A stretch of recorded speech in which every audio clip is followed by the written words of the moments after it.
വേഗം വരുന്ന കർത്താവായ യേശുക്രിസ്തുവിന്റെ നാമത്തിൽ എല്ലാ വിശുദ്ധന്മാർക്കും സ്നേഹവന്ദനം. जल्दी से जल्दी आने वाला प्रभु यीशु मसीह के नाम में सभी पवित्र जनों को प्रेम का वंदना।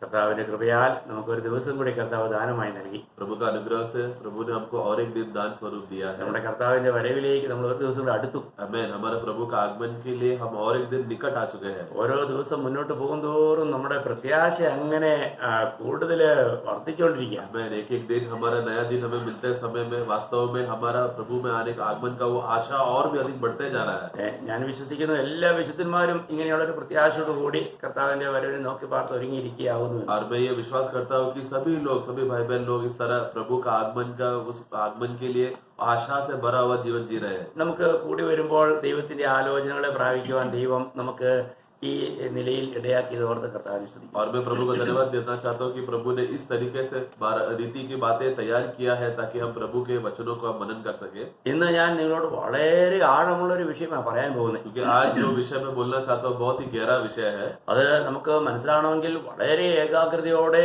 ദൈവാത്മാവിലത്തെ നിറവിൽ തന്നെ നമ്മളായിരിക്കണം. तो ये बात समझना है तो एक मन में रहे और परमेश्वर की उपस्थिति में समर्पण बने रहेंगे तो ही हम समझ सकते हैं। അതുകൊണ്ട് ഞാൻ പ്രത്യാശിക്കുന്നു നിങ്ങൾ വളരെ ഒരുക്കത്തോടുകൂടി ആയിരിക്കുന്നു എന്ന്. इसलिए मैं आशा रखता हूँ कि आप लोग तैयारी में आज वचन सुनेंगे। അപ്പോൾ നമ്മൾ കഴിഞ്ഞ ദിവസങ്ങളെല്ലാം കർത്താവിന്റെ സൃഷ്ടിപ്പിനെ കുറിച്ച് പല കാര്യങ്ങൾ പഠിച്ചു.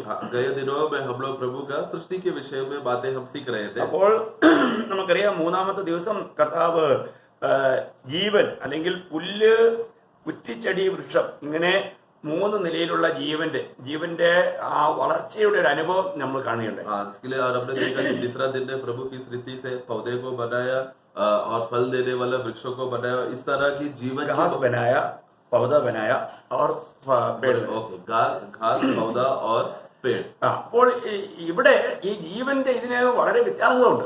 और ये तीनों में वे जीवन में फर्क है. അപ്പോൾ നമ്മൾ ആ ദൈവത്തിന്റെ ജീവന്റെ ഒരു വളർച്ചയുടെ ഒരു നിലവാരം നമുക്ക് അവിടെ കാണാൻ കഴിയും. वहाँ पर जीवन का वो बढ़ोतरी किस तरह एक से दूसरे में जीवन ज्यादा है करके हम देख सकते हैं. പിന്നെ നമ്മൾ നാലാമത്തെ ദിവസം ദൈവം സൂര്യനെയും പിന്നെ ചന്ദ്രനെയും നക്ഷത്രങ്ങളെയൊക്കെ സൃഷ്ടിച്ചത് കണ്ടു. और उसके बाद हमने देखा कि वो सूर्य, चंद्र और सितारों को प्रभु ने बनाया. അതിനുശേഷം നമുക്ക് പിന്നെ അഞ്ചാമത്തെ ദിവസം നമ്മൾ കാണുന്നത് ദൈവം എന്ത് ചെയ്തു? ദൈവം പിന്നെ അതിന്റെ 20 മുതൽ 23 വരെ വായിക്കുമ്പോൾ उसका 20 से 23 तक जब हम पढ़ते हैं നമ്മൾ അവിടെയും നമുക്ക് കർത്താവ് പിന്നെ രണ്ട് നിലയിലുള്ള ജീവന്, ഒന്ന് വെള്ളത്തിൽ പിന്നെ സഞ്ചരിക്കുന്ന മത്സ്യങ്ങളെ, വിവിധ തരം മത്സ്യങ്ങളെയും പിന്നീട് पर्वयादिകളെയും സൃഷ്ടിച്ചായിട്ട് കാണാൻ കഴിയും. उधर भी दो प्रकार के जीवों को हम देखते हैं. एक है जो आकाश में उड़ने वाला पक्षियों को उसका जातियों के अनुसार, और फिर मच्छियों को पानी में उसके मछलियों को भी बनाया करके हम देखते हैं. അപ്പോൾ ഇവിടെ 5 ജീവനായി. 5 प्रकार का जीवन हो गया. അതിനുശേഷം നമ്മൾ ആറാമത്തെ ദിവസത്തിന്റെ ആരംഭത്തിൽ നമ്മൾ കാണുന്നത് പിന്നെ ഒരു 3 ജീവനെ കുറിച്ച് അവിടെ പഠിക്കുന്നുണ്ട്. കന്നുകാലികൾ, ഇഴജാതികൾ, കാട്ടുമൃഗങ്ങൾ. और फिर हम लोग जब उसका 24वां वाक्य में जब पढ़ते समय में उधर भी 3 प्रकार के जीवियों को जब हम देखते समय में, एक है पशु, रेंगने वाले जंतु और जीवन वन पशु. അപ്പൊ ഇതിന്റെയൊക്കെ ജീവനിലും നമുക്കറിയാം ജീവനിലാണ് ഓരോന്നിന്റെയും സ്വഭാവം ഇരിക്കുന്നത്. और इसमें भी जीवन में अंतर है क्योंकि हम जानते हैं कि जीवन में उसी का स्वभाव रहता है. അപ്പോൾ നമ്മുടെ നാട്ടുമൃഗവും കാട്ടുമൃഗവും തമ്മിൽ വളരെ വ്യത്യാസമുണ്ട്. तो जो जंगली जानवर, जो वन पशु है और जो घरेलू जानवर है, दोनों में फर्क है. അപ്പോൾ ദൈവം ആദ്യം കന്നുകാലികളെ, നാട്ടുമൃഗങ്ങളെ പിന്നെ സൃഷ്ടിച്ചു, പിന്നീട് ഇഴജാതിയെ സൃഷ്ടിച്ചു, പിന്നെ കാട്ടുമൃഗങ്ങളെ സൃഷ്ടിച്ചു. फिर हम पहला प्रभु ने घरेलू पक्षियों को बनाया और फिर रेंगने वाले जंतु जीव को बनाया और उसके बाद वन पशु को बनाया. അപ്പോൾ ഇവിടെ നമ്മൾ നോക്കിക്കഴിഞ്ഞാല് ഇവയെല്ലാം കൊണ്ട് ഭൂമി അങ്ങ് നിറഞ്ഞതായിട്ട് നമുക്ക് തോന്നും. और इससे ऐसा लगता है, पढ़ के ऐसा लगता है कि पूरा दुनिया इसमें भर गया करके ऐसा लगेगा. എന്നാൽ ഇവിടെ ഒന്നും ജീവന്റെ പക്വത എത്തിയിട്ടില്ല. लेकिन इधर भी जीवन का पूर्णता पहुंचा नहीं है. ഇതാണ് അതിന്റെ വലിയ വിശേഷപ്പെട്ട ദിവസം. यही तो है इसका खास बात. നമ്മൾ പ്രത്യേകം ശ്രദ്ധിക്കണം. इसलिए हमें ध्यान से देखना. അപ്പോൾ ഇവിടെ നമ്മൾ കാണുമ്പോൾ ഇവിടെ 8 നിലവാരത്തിലുള്ള ജീവൻ എന്ന് പറഞ്ഞാൽ ജീവന്റെ വളർച്ചയുടെ ചില പടികൾ കാണാൻ പറ്റും. इसकी वजह से हम लोग 8 प्रकार का जीवियों यहाँ पर देखते समय में 8 प्रकार का जीवन का स्तर जो ऊपर जा रहे हैं, उस तरह से हम देख सकते हैं. ഒന്നാമത്തത് ഭൂമിയോട് ചേർന്നിരിക്കുന്ന പുല്ല്. सबसे पहला हमने देखा जो जमीन में एकदम चिपका हुआ जो घास है. അതിനുശേഷം നമ്മൾ കണ്ടു ചെറിയ ചെറിയ ചെടികള്, കുറ്റിച്ചെടികള്. उसके बाद देखा थोड़े उससे घास से थोड़ा बड़े जो पौधे हैं. അതിനുശേഷം നമ്മൾ കണ്ടു ഫലവത്തായ വൃക്ഷങ്ങൾ. उसके बाद हमने देखा कि फल देने वाला वृक्ष. അതിനുശേഷം നമ്മൾ കണ്ടു പിന്നെ ജലത്തിൽ സഞ്ചരിക്കുന്ന അനവധി നിലയിലുള്ള തരത്തിലുള്ള പിന്നെ മത്സ്യങ്ങൾ. उसके बाद हमने पानी में मंडराने वाला बहुत से अलग अलग प्रकार की मछलियां. അതിനുശേഷം നമ്മൾ കണ്ടു ആകാശത്ത് മുഴുവൻ ഇതെല്ലാം അങ്ങനെ നിറയട്ടെന്നാ പറഞ്ഞേ. അപ്പോൾ ആകാശത്ത് മുഴുവൻ പക്ഷികള് അതാതിന്റെ തരത്തിലുള്ള പക്ഷികളെ കൊണ്ട് നിറയുന്നു. और उसके बाद हम देखते हैं प्रभु कहता है कि आकाश में सब अलग अलग प्रकार का उसका तरीकों का स्तर का जो पक्षियां है भर जाए बोलकर पूरा आकाश भर गया. അപ്പൊ നമ്മൾ ചിന്തിക്കണം, ലോകം മുഴുവനും പുല്ലുകൾ കൊണ്ട് നിറയുന്നു. जरा सोचिए पूरा दुनिया भर घास से भर गया था, കുറ്റി ചെടികളെ കൊണ്ട് നിറയുന്നു. पौधों से भर गया. അത് പിന്നെ വൃക്ഷങ്ങളെ കൊണ്ട് ഫലവത്തായ വൃക്ഷങ്ങളെ കൊണ്ട് നിറയുന്നു. और उसके बाद फल होने वाले वृक्ष से भर गया. സമുദ്രം മുഴുവനും മത്സ്യങ്ങളെ കൊണ്ട് നിറയുന്നു. समुद्र पूरा मच्छियों से भर गया. വലിയ വലിയ തിമിംഗലങ്ങളും വലിയ വലിയ മത്സ്യങ്ങളും അങ്ങനെ ചെറുതും വലുതുമായ എല്ലാ മത്സ്യങ്ങളെ കൊണ്ട് അത് നിറയുകയാണ്. बड़ा छोटा सब प्रकार का मच्छियां पूरा समुद्र में आने लगा. ആകാശവിധാനത്തിൽ വിവിധ നിലയിലുള്ള പറവജാതികളെ കൊണ്ട് നിറയുന്നു. आकाश के स्तरों पर अलग अलग तरह का पक्षियां आ गए. എന്നാൽ ആറാമത്തെ ദിവസത്തിന്റെ ആരംഭത്തിൽ और छठवां दिन का शुरुआत में हम देखते हैं വീണ്ടും നമ്മൾ കാണുന്നത് മൃഗജീവനെ കുറിച്ചാണ്. और फिर हम वहां पर जीव जंतु जो पशुओं का जीवन को हम देखते हैं. അവിടെയും നമ്മൾ 3 നിലയിലുള്ള ജീവന്റെ പ്രവർത്തനങ്ങളെ കാണാൻ കഴിയും. और उधर पशुओं में भी 3 प्रकार का 3 स्तरों का जीवन का बढ़ोतरी को हम देख सकते हैं. കന്നുകാലികള്, ഇലജാതികള്, കാട്ടുമൃഗങ്ങൾ. जो घरेलू पक्षियां है, पशु है, और फिर जो रेंगने वाले पशु है और वन पशु. അപ്പോൾ എന്നാൽ ഇവിടെ എല്ലാത്തിലും പക്വതമായ ജീവൻ എന്നുള്ളത് മനുഷ്യജീവനാണ്. लेकिन ये सब में से जो स्थिर है, जो पूर्णता जीवन जिसमें ज्यादा सिद्धता अगर हम देखते हैं वो है मनुष्य जीवन में है. ഏറ്റവും ഉയർന്നതായ ജീവൻ അത് മനുഷ്യജീവനാണ്. सारी सृष्टियों में सबसे ऊंचा जीवन अगर हम देखते हैं तो वो मनुष्य जीवन में है. അപ്പോൾ ഈ മനുഷ്യജീവനെ സൃഷ്ടിക്കുന്നതിന് മുൻപായി इसलिए ये मनुष्य जीवन को बनाने से पहले ദൈവം ഒരു കാര്യം ചെയ്യുന്നു. परमेश्वर एक कार्य करता है. അതാണ് ഇവിടുത്തെ വലിയ വിഷയം. वो है इधर का सबसे बड़ा विषय. നമ്മളത് വളരെ പ്രാർത്ഥനയോടുകൂടി നിങ്ങൾ മനസ്സിലാക്കണം. इसके लिए हमें प्रार्थना पूर्वक ये बात हमें समझना है. അപ്പോ നമ്മള് പിന്നെ അനന്തരം എന്ന് പറഞ്ഞാൽ ഇതെല്ലാം നമ്മൾ അതിന്റെ 26-ാം വാക്യം വായിക്കുമ്പോൾ उसका 26वां वाक्य का शुरुआत में हम पढ़ते थे, उसके बाद करके ऐसा एक शब्द हम देखते हैं. അപ്പോൾ അതിനു മുൻപും അനന്തരം എന്നുള്ള ഉപയോഗിച്ചിട്ടുണ്ടെങ്കിലും ഇവിടെ അനന്തരം എന്ന് പറയുമ്പോൾ അതിന് വളരെ ആഴമുണ്ട്. हाँ, तो उसके पहले वाले वाक्यों में भी पढ़ेंगे तो उसके बाद परमेश्वर ने ऐसा किया वैसा किया करके शब्द लिखा है, तो भी 26वां वाक्य में प्रभु वहां पर उसके बाद बोलते समय उसका गहराई है. അപ്പൊ ഇവിടെ അനന്തരം ദൈവം उसका 26 वचन पढ़ेंगे. 26 वचन. फिर परमेश्वर ने कहा, हाँ। हम मनुष्य को अपने स्वरूप के अनुसार अपनी समानता में बनाए. നിങ്ങളെല്ലാവരും ശ്രദ്ധിച്ചോ? आप लोगों ने ध्यान दिया क्या? നാം നമ്മുടെ ആ പ്രയോഗങ്ങൾ നമ്മൾ വളരെ ശ്രദ്ധിക്കണം. हाँ, हम हमारे ये शब्द यहाँ पर इस्तेमाल किया है. അപ്പോൾ നാം നമ്മുടെ സ്വരൂപത്തിൽ നമ്മുടെ സാദൃശ്യപ്രകാരം മനുഷ്യനെ ഉണ്ടാക്കുക. हाँ, तो वहां पर वो परमेश्वर कैसा कहता है, चलो हम हमारे रूप में और स्वभाव में मनुष्य को बनाएंगे. അപ്പോൾ നമ്മൾ ഇത്രയും ഭാഗം ഒന്ന് ശരിക്കും മനസ്സിലാക്കണം. तो ये बात हमें जरा समझना है. ആ വാക്യം മുഴുവൻ വായിച്ചില്ല. वो वाक्य हमने पूरा नहीं पढ़ा तो भी ഈ വാക്യത്തിലൂടെയൊക്കെ ദൈവത്തിന് നമ്മളോട് അനേക കാര്യങ്ങൾ നമ്മളെ ഓർപ്പിക്കാൻ. लेकिन इस बातों से, इस वाक्यों से प्रभु बहुत से बातें हमें याद दिलाना चाहता है. ഇവിടെ ഒരു കാര്യം പ്രത്യേകം ശ്രദ്ധിക്കേണ്ടത്, ഈ മറ്റുള്ള സൃഷ്ടികളൊന്നും നടക്കുമ്പോൾ ഇങ്ങനെ ഒരു കൂടിയാലോചന ഉണ്ടായതായിട്ട് കാണുന്നില്ല. हाँ, बाकी जीवों को और बाकी सृष्टियों को जो परमेश्वर बनाते समय में इस तरह परमेश्वर इकट्ठा होकर बात करके प्लान करके बना रहे करके हम नहीं देखते. എന്നാൽ ഇവിടെ നമ്മൾ ഈ വാക്യം വായിക്കുമ്പോൾ 26-ാം വാക്യം വായിക്കുമ്പോൾ लेकिन यहाँ पर 26वां वाक्य जब हम पढ़ते समय में നമുക്കൊരു കാര്യം വ്യക്തമാകുന്നത്, हम यहाँ पर एक बात समझ में आता है. ദൈവം ത്രിയേകനാകുന്നു എന്നുള്ള ഒരു വലിയ യാഥാർത്ഥ്യം ഇവിടെ വളരെ വ്യക്തമായി വെളിപ്പെടുകയാണ്. ये वाक्य में एकदम स्पष्ट रीति से हमें अच्छी तरह से मालूम पड़ रहा है कि हमारा परमेश्वर त्रिएक परमेश्वर है. അപ്പോൾ ഈ കാര്യത്തിലൊക്കെ അനേകർക്കും വളരെ സംശയമുണ്ട്. इस बातों में मनुष्य को बहुत संदेह लेता है. നമ്മുടെ ആരംഭ വാക്യത്തിൽ തന്നെ അങ്ങനെയുള്ള അർത്ഥം ആ വാക്യത്തിൽ ഉണ്ടെന്നാണ് വേദപണ്ഡിതന്മാർ പറയുന്നത്. यहाँ तक कि हमारे वचन के शुरुआत का वचन में ही इस तरह का अर्थ है करके बहुत सारे वेद पंडित बोलते हैं. കാരണം ആദിയിൽ ദൈവം, ആ ദൈവം എന്നുള്ളിടത്ത് എലോഹിം എന്നുള്ള ബഹുവചനമാണ്, അതിൽ ത്രിത്വമുണ്ട് എന്നാണ് വേദപണ്ഡിതന്മാർ പറയുന്നത്. बहुत से वेद पंडित जो उत्पत्ति का एक में पढ़ते समय में आदि में परमेश्वर ने, वो परमेश्वर बोलते समय में इब्रानी भाषा मूल भाषा में वो एलोहिम करके शब्द बोला है, यानी कि परमेश्वर का बहुवचन को इस्तेमाल किया है, जिसमें मालूम पड़ता है वहां पर 3 लोग है करके. ഇനി അവിടെ ഇനി അഥവാ മനസ്സിലായില്ലെങ്കിൽ പോലും अगर उधर समझ में नहीं आया तो ഇവിടെ ഈ 26-ാം വാക്യത്തിൽ വരുമ്പോൾ അത് വളരെ ഒന്നുകൂടെ പ്രകാശിച്ചിട്ടിരിക്കുക. वहां पर 26वां वाक्य पढ़ते समय में उधर और प्रकाशित करके दिया वो बात को. അപ്പോൾ ദൈവത്തിന്റെ വചനം വളരെ വ്യക്തമായും പറയുന്നത് ദൈവം ഏകനാണെന്ന്. हाँ, तो वहां पर हम परमेश्वर का वचन स्पष्ट रीति से हम पढ़ सकते हैं कि हम देखते हैं कि परमेश्वर एक है. ഏക എന്നല്ല, ഏകൻ എന്ന് പറയുമ്പോഴത്തേക്ക് एगन हिंदी इल्ल। ഹിന്ദിയിൽ ഒരു വലിയ പ്രയാസം. उसका मलयालम शब्द में हम देखते समय में एक ही है बोलते समय में एगन बोला तो अकेला, अकेला भी नहीं, അങ്ങനെ परमेश्वर एकमात्र परमेश्वर है, एक बात ठीक है, एकमात्र परमेश्वर। ठीक है। अब अभी ये जो शब्दों को थोड़ा समझाना, थोड़ा भाषाओं में थोड़ा सा फर्क है, അതൊന്ന് പറഞ്ഞ് മനസ്സിലാക്കാനായിട്ട് ചില ഭാഷകളിൽ വലിയ വ്യത്യാസം, വലിയ പ്രയാസമാണ്. क्योंकि शब्दों कभी कभी क्या होता है अनुवाद करते समय में खास रूप में वो अलग अलग शब्द मलयालम में जिस रीति से है उसको सही वही अर्थ से उसको व्याकरण करने में तो वो शब्द कभी कभी हिंदी में मिलता नहीं है। ഞാനത് ഇനി ബൈബിളിൽ എഴുതിയിരിക്കുന്ന ഭാഷകളിൽ ചില വാക്യങ്ങൾ വായിപ്പിക്കാം. लेकिन इसके लिए तो भी हम मलयालम अभी बाइबल में लिखा हुआ बातों को हम पढ़ेंगे। ദൈവം ഏകനാണ്, एकमात्र परमेश्वर है। അപ്പോൾ ഞാൻ ഒരു ആവർത്തന പുസ്തകം അതിന്റെ 6-ാം അധ്യായം 4-ാം വാക്യമായി इसका व्यवस्था विवरण 6 का 4 जब हम पढ़ते हैं Deuteronomy chapter 6 verse 4 ഇസ്രായേലേ കേൾക്ക, യഹോവ നമ്മുടെ ദൈവമാകുന്നു, യഹോവ ഏകൻ തന്നെ. നോക്കണേ എത്ര ക്ലിയർ ആയിട്ടാണ് ഇസ്രായേലിനോട് ദൈവം അരുളി ചെയ്യുന്നത്, യഹോവ ഏകൻ തന്നെ. पढ़ेंगे। हे इस्राएल सुन, यहोवा हमारा परमेश्वर है, यहोवा एक ही है। हिंदी में एक ही है, एकमात्र परमेश्वर ऐसा आना चाहिए।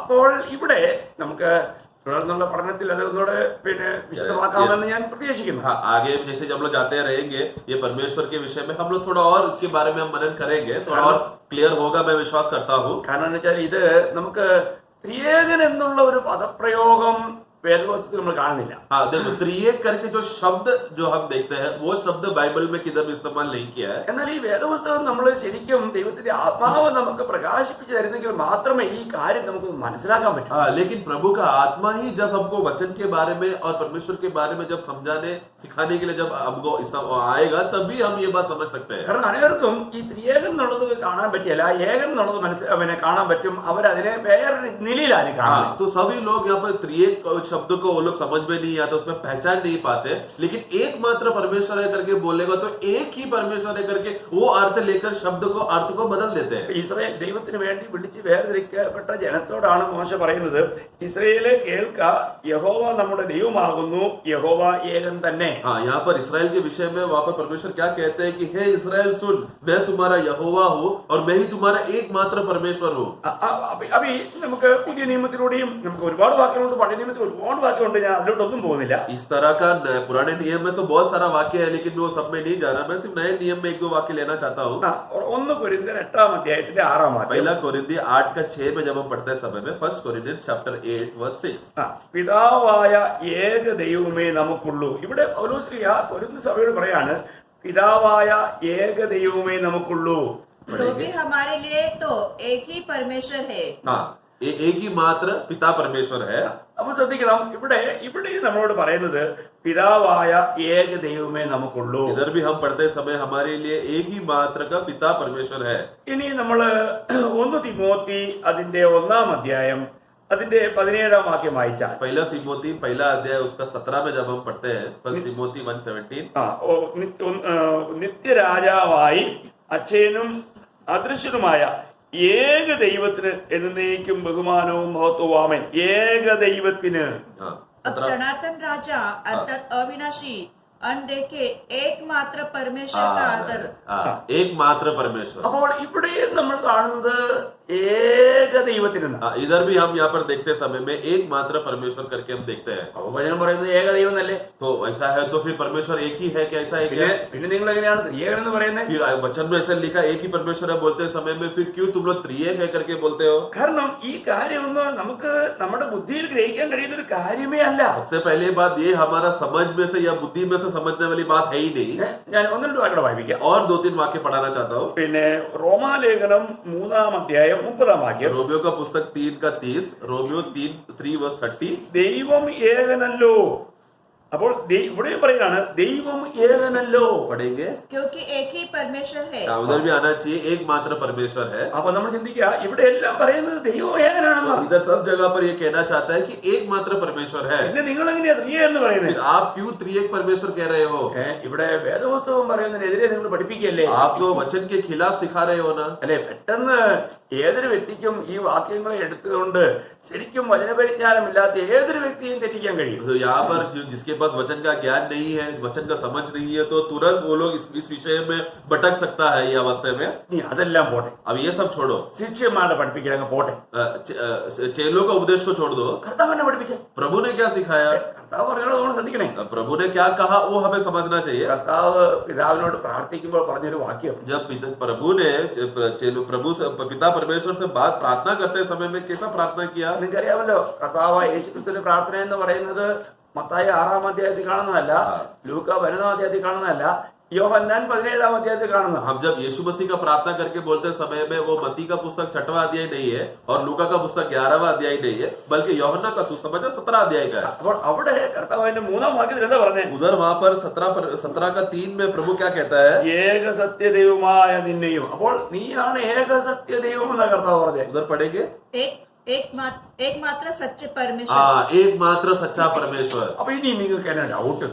अभी क्या संदेह है? अभी എന്നാൽ പ്രിയമുള്ളവരെ, നമ്മൾ ഈ കാണുന്ന ഈ ദൈവം അവിടുന്ന് ത്രിയേകനായ ദൈവമാണ്. लेकिन हम यहाँ पर जब देखते समय में, बाइबल पढ़ते समय में, वो त्रिएक परमेश्वर है। അത് നമുക്ക് ദൈവവചനത്തെ ശരിക്കും അത് ആത്മാവ് പ്രകാശിപ്പിച്ച് തരുന്നെങ്കിൽ മാത്രമേ നമുക്ക് മനസ്സിലാക്കാൻ പറ്റൂ. तो वो जब प्रभु हमें वचन के आत्मा के अनुसार, आत्मा जब हमको प्रकट करके देगा, बोध देगा, तो ही हम समझ सकते हैं। വചനത്തിന്റെ പ്രകാശനം നമുക്ക് അത് ദൈവം തരണം. इसलिए वचन का प्रकटीकरण हमको प्रभु देना चाहिए। ഞാൻ ആ ത്രിയേകൻ എന്നുള്ള വിഷയം ഞാൻ നിങ്ങൾക്ക് അല്പമായിട്ടൊന്ന് പറഞ്ഞുതരാം. हाँ, वो त्रिएक करके जो विषय है उसमें थोड़ा बात मैं आप लोगों को बताना चाहता हूँ। നമ്മൾ 1 തിമോത്തി 2-ാം അധ്യായം 5-ാം വാക്യത്തിൽ വായിക്കുമ്പോൾ, पहला तिमोथी 2:5 जब हम पढ़ते समय में അവിടെ വായിക്കുന്നത് ദൈവം ഒരുവനല്ലോ, ദൈവത്തിനും മനുഷ്യർക്കും മധ്യസ്ഥനും ഒരുവൻ. हाँ, वहाँ पर क्योंकि परमेश्वर एक ही है, एक ही है, और परमेश्वर मनुष्य के बीच में भी एक ही बिछवाई है। एक ही बिछवाई है।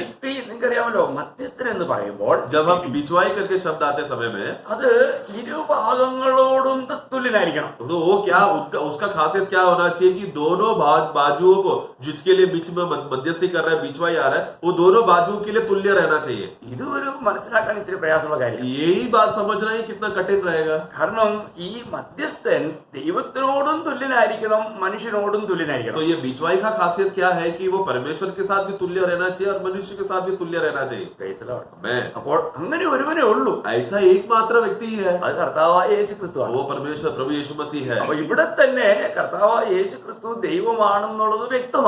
इधर ही यही वाक्य से स्पष्ट होता है कि यीशु मसीह परमेश्वर है करके। അവിടുന്ന് ഈ ലോകത്തിൽ നമുക്ക് വേണ്ടി മനുഷ്യനായിട്ട് വന്നു. वो हमारे लिए परमेश्वर का मनुष्य बनकर आया। കാരണം യോഹന്നാൻ 1:14 വായിക്കുന്നുണ്ടല്ലോ, വചനം ജഡമായി തീർന്നു. क्योंकि യോഹന്നാൻ 1:14 में हम क्या पढ़ते हैं? वचन क्या हो गया? शरीर रूप धारण लेकर आया, देहधारी हुआ। അപ്പോൾ നമ്മൾ ചിന്തിക്കുക, അപ്പോൾ ഈ വചനം അല്ലെങ്കിൽ ദൈവമായ വചനം അവിടുന്ന് ദേഹധാരിയായി അല്ലെങ്കിൽ ജഡമെടുത്തു, അങ്ങനെ വന്നതാണ് കർത്താവായ യേശുക്രിസ്തു. तो ऐसा हमारा वचन क्या कहता है? वो देहधारी होकर आया करके ऐसा वचन कहता है। അപ്പൊ അങ്ങനെ എന്ന് പറയുന്ന സാരം, കർത്താവായ യേശുക്രിസ്തു പൂർണ്ണ ദൈവവും പൂർണ്ണ മനുഷ്യനുമാണ്. तो वाला कहने का उद्देश्य क्या है कि प्रभु यीशु मसीह वो संपूर्ण परमेश्वर है और संपूर्ण मनुष्य है। അങ്ങനെ മറ്റൊരു വ്യക്തിക്കും അവകാശപ്പെടാൻ പറ്റില്ല. ऐसा और कोई जीवी या कोई व्यक्ति ये बात को अधिकार में ले नहीं सकता। അപ്പോൾ ഇവിടെ നമുക്ക് കാണാൻ കഴിയുന്നത് ദൈവത്തോട് തുല്യനായ മറ്റൊരു ദൈവം. यहाँ पर परमेश्वर के साथ तुल्य में दूसरा एक परमेश्वर। അതിനർത്ഥം 3 ദൈവങ്ങളല്ല, उसका मतलब 3 परमेश्वर है ऐसा नहीं है, ത്രിയേക ദൈവമാണ്. वो त्रिएक परमेश्वर है। ഇതാണ് നമുക്കൊന്ന് മനസ്സിലാക്കേണ്ടത്. ये बात हमें समझना है। ഞാനത് മനസ്സിലാക്കാനായിട്ട് ചില വാക്കുകളോട് വായിപ്പിക്കാം. इसको मैं समझाने के लिए मैं थोड़ा और वाक्य में लेना चाहता हूँ। 1 കൊരിന്ത്യർ 12:4 മുതൽ 6 വരെ. पहला कोरिन्थी 12 अध्याय 4 से 7। 4 से 6. അപ്പോൾ ഇവിടെ വായിക്കുന്നത്, उधर हम पढ़ते हैं, പിന്നെ ആത്മാവ് ഒന്നത്രേ, ശുശ്രൂഷകളിൽ വ്യത്യാസമുണ്ട്, കർത്താവ് ഒരുവൻ, വീര്യപ്രവൃത്തിയിൽ വ്യത്യാസമുണ്ട് എങ്കിലും എല്ലാവരിലും എല്ലാം പ്രവർത്തിക്കുന്ന ദൈവം ഒരുവൻ. ഇവിടെ 3 പേരെയും ഒരുമിച്ച് കാണാം. हाँ, यहाँ पर 12 का 4 से 6 जब पढ़ते समय में पढ़ेंगे जरा। वरदान तो कई प्रकार के हैं, हाँ। परंतु आत्मा एक ही है। ഇവിടെ ആദ്യം നമ്മൾ ആത്മാവിനെ കാണുന്നു. सबसे पहला हम देखते हैं आत्मा तो एक ही है। അപ്പൊ നമുക്കറിയാം ഈ കൃപാവരങ്ങളെല്ലാം പകർത്തു കൊടുക്കുന്നത് ആരാണ്? क्योंकि हम जानते हैं कि आत्मिक वरदान जो बांटने का सेवा कौन करता है? പരിശുദ്ധാത്മാവാ ദൈവമാണ്. परमेश्वर पवित्र आत्मा है। पवित्र आत्मा जो परमेश्वर है। നിങ്ങൾ ശ്രദ്ധിക്കുക, അതിന്റെ ഇവിടെ അത് മനസ്സിലാക്കാനായിട്ട് അതിന് 11 വാക്യോട് വായിക്കാം. उसी का साथ ये इसके तुलना में 11 वाक्य पढ़ेंगे। അതൊന്ന് മനസ്സിലാക്കാൻ വേണ്ടി കേട്ടോ. ബസ് ഇവിടെ പറഞ്ഞിരിക്കുന്ന കൃപാവരങ്ങളെ കുറിച്ച് പറഞ്ഞിരിക്കുന്ന ആ കാര്യം അത് ആത്മാവാണ് പകരുന്നതെന്ന് പറയാൻ വേണ്ടിട്ട്. बस वो पवित्र आत्मा का विशेष गुण जो वरदान जो आत्मा बांटता है करके वो बात समझने के लिए उसी के साथ 4 के साथ 11 हम पढ़ेंगे। परंतु ये सब प्रभावशाली कार्य वही एक आत्मा करता है। അപ്പോൾ ഇവിടെ ഈ കൃപാവരങ്ങളെല്ലാം പകർത്തു കൊടുക്കുന്നത് ദൈവത്തിന്റെ ആത്മാവാണെന്ന് ये പറയുന്നത്. सब प्रभावशाली कार्य करने वाला वो एक ही आत्मा है जो करता है। എന്നിട്ട് ആത്മാവ് ഒരുവനാണ്. तो आत्मा एक है। ഇനി വായിക്കാം. और वह सेवा भी कई प्रकार की है, परंतु प्रभु एक ही है। കണ്ടോ, കർത്താവ് ഒരുവൻ. एक ही प्रभु है। ഇത് വലിയൊരു കാര്യല്ലേ? ये भी बड़ी बात है ना।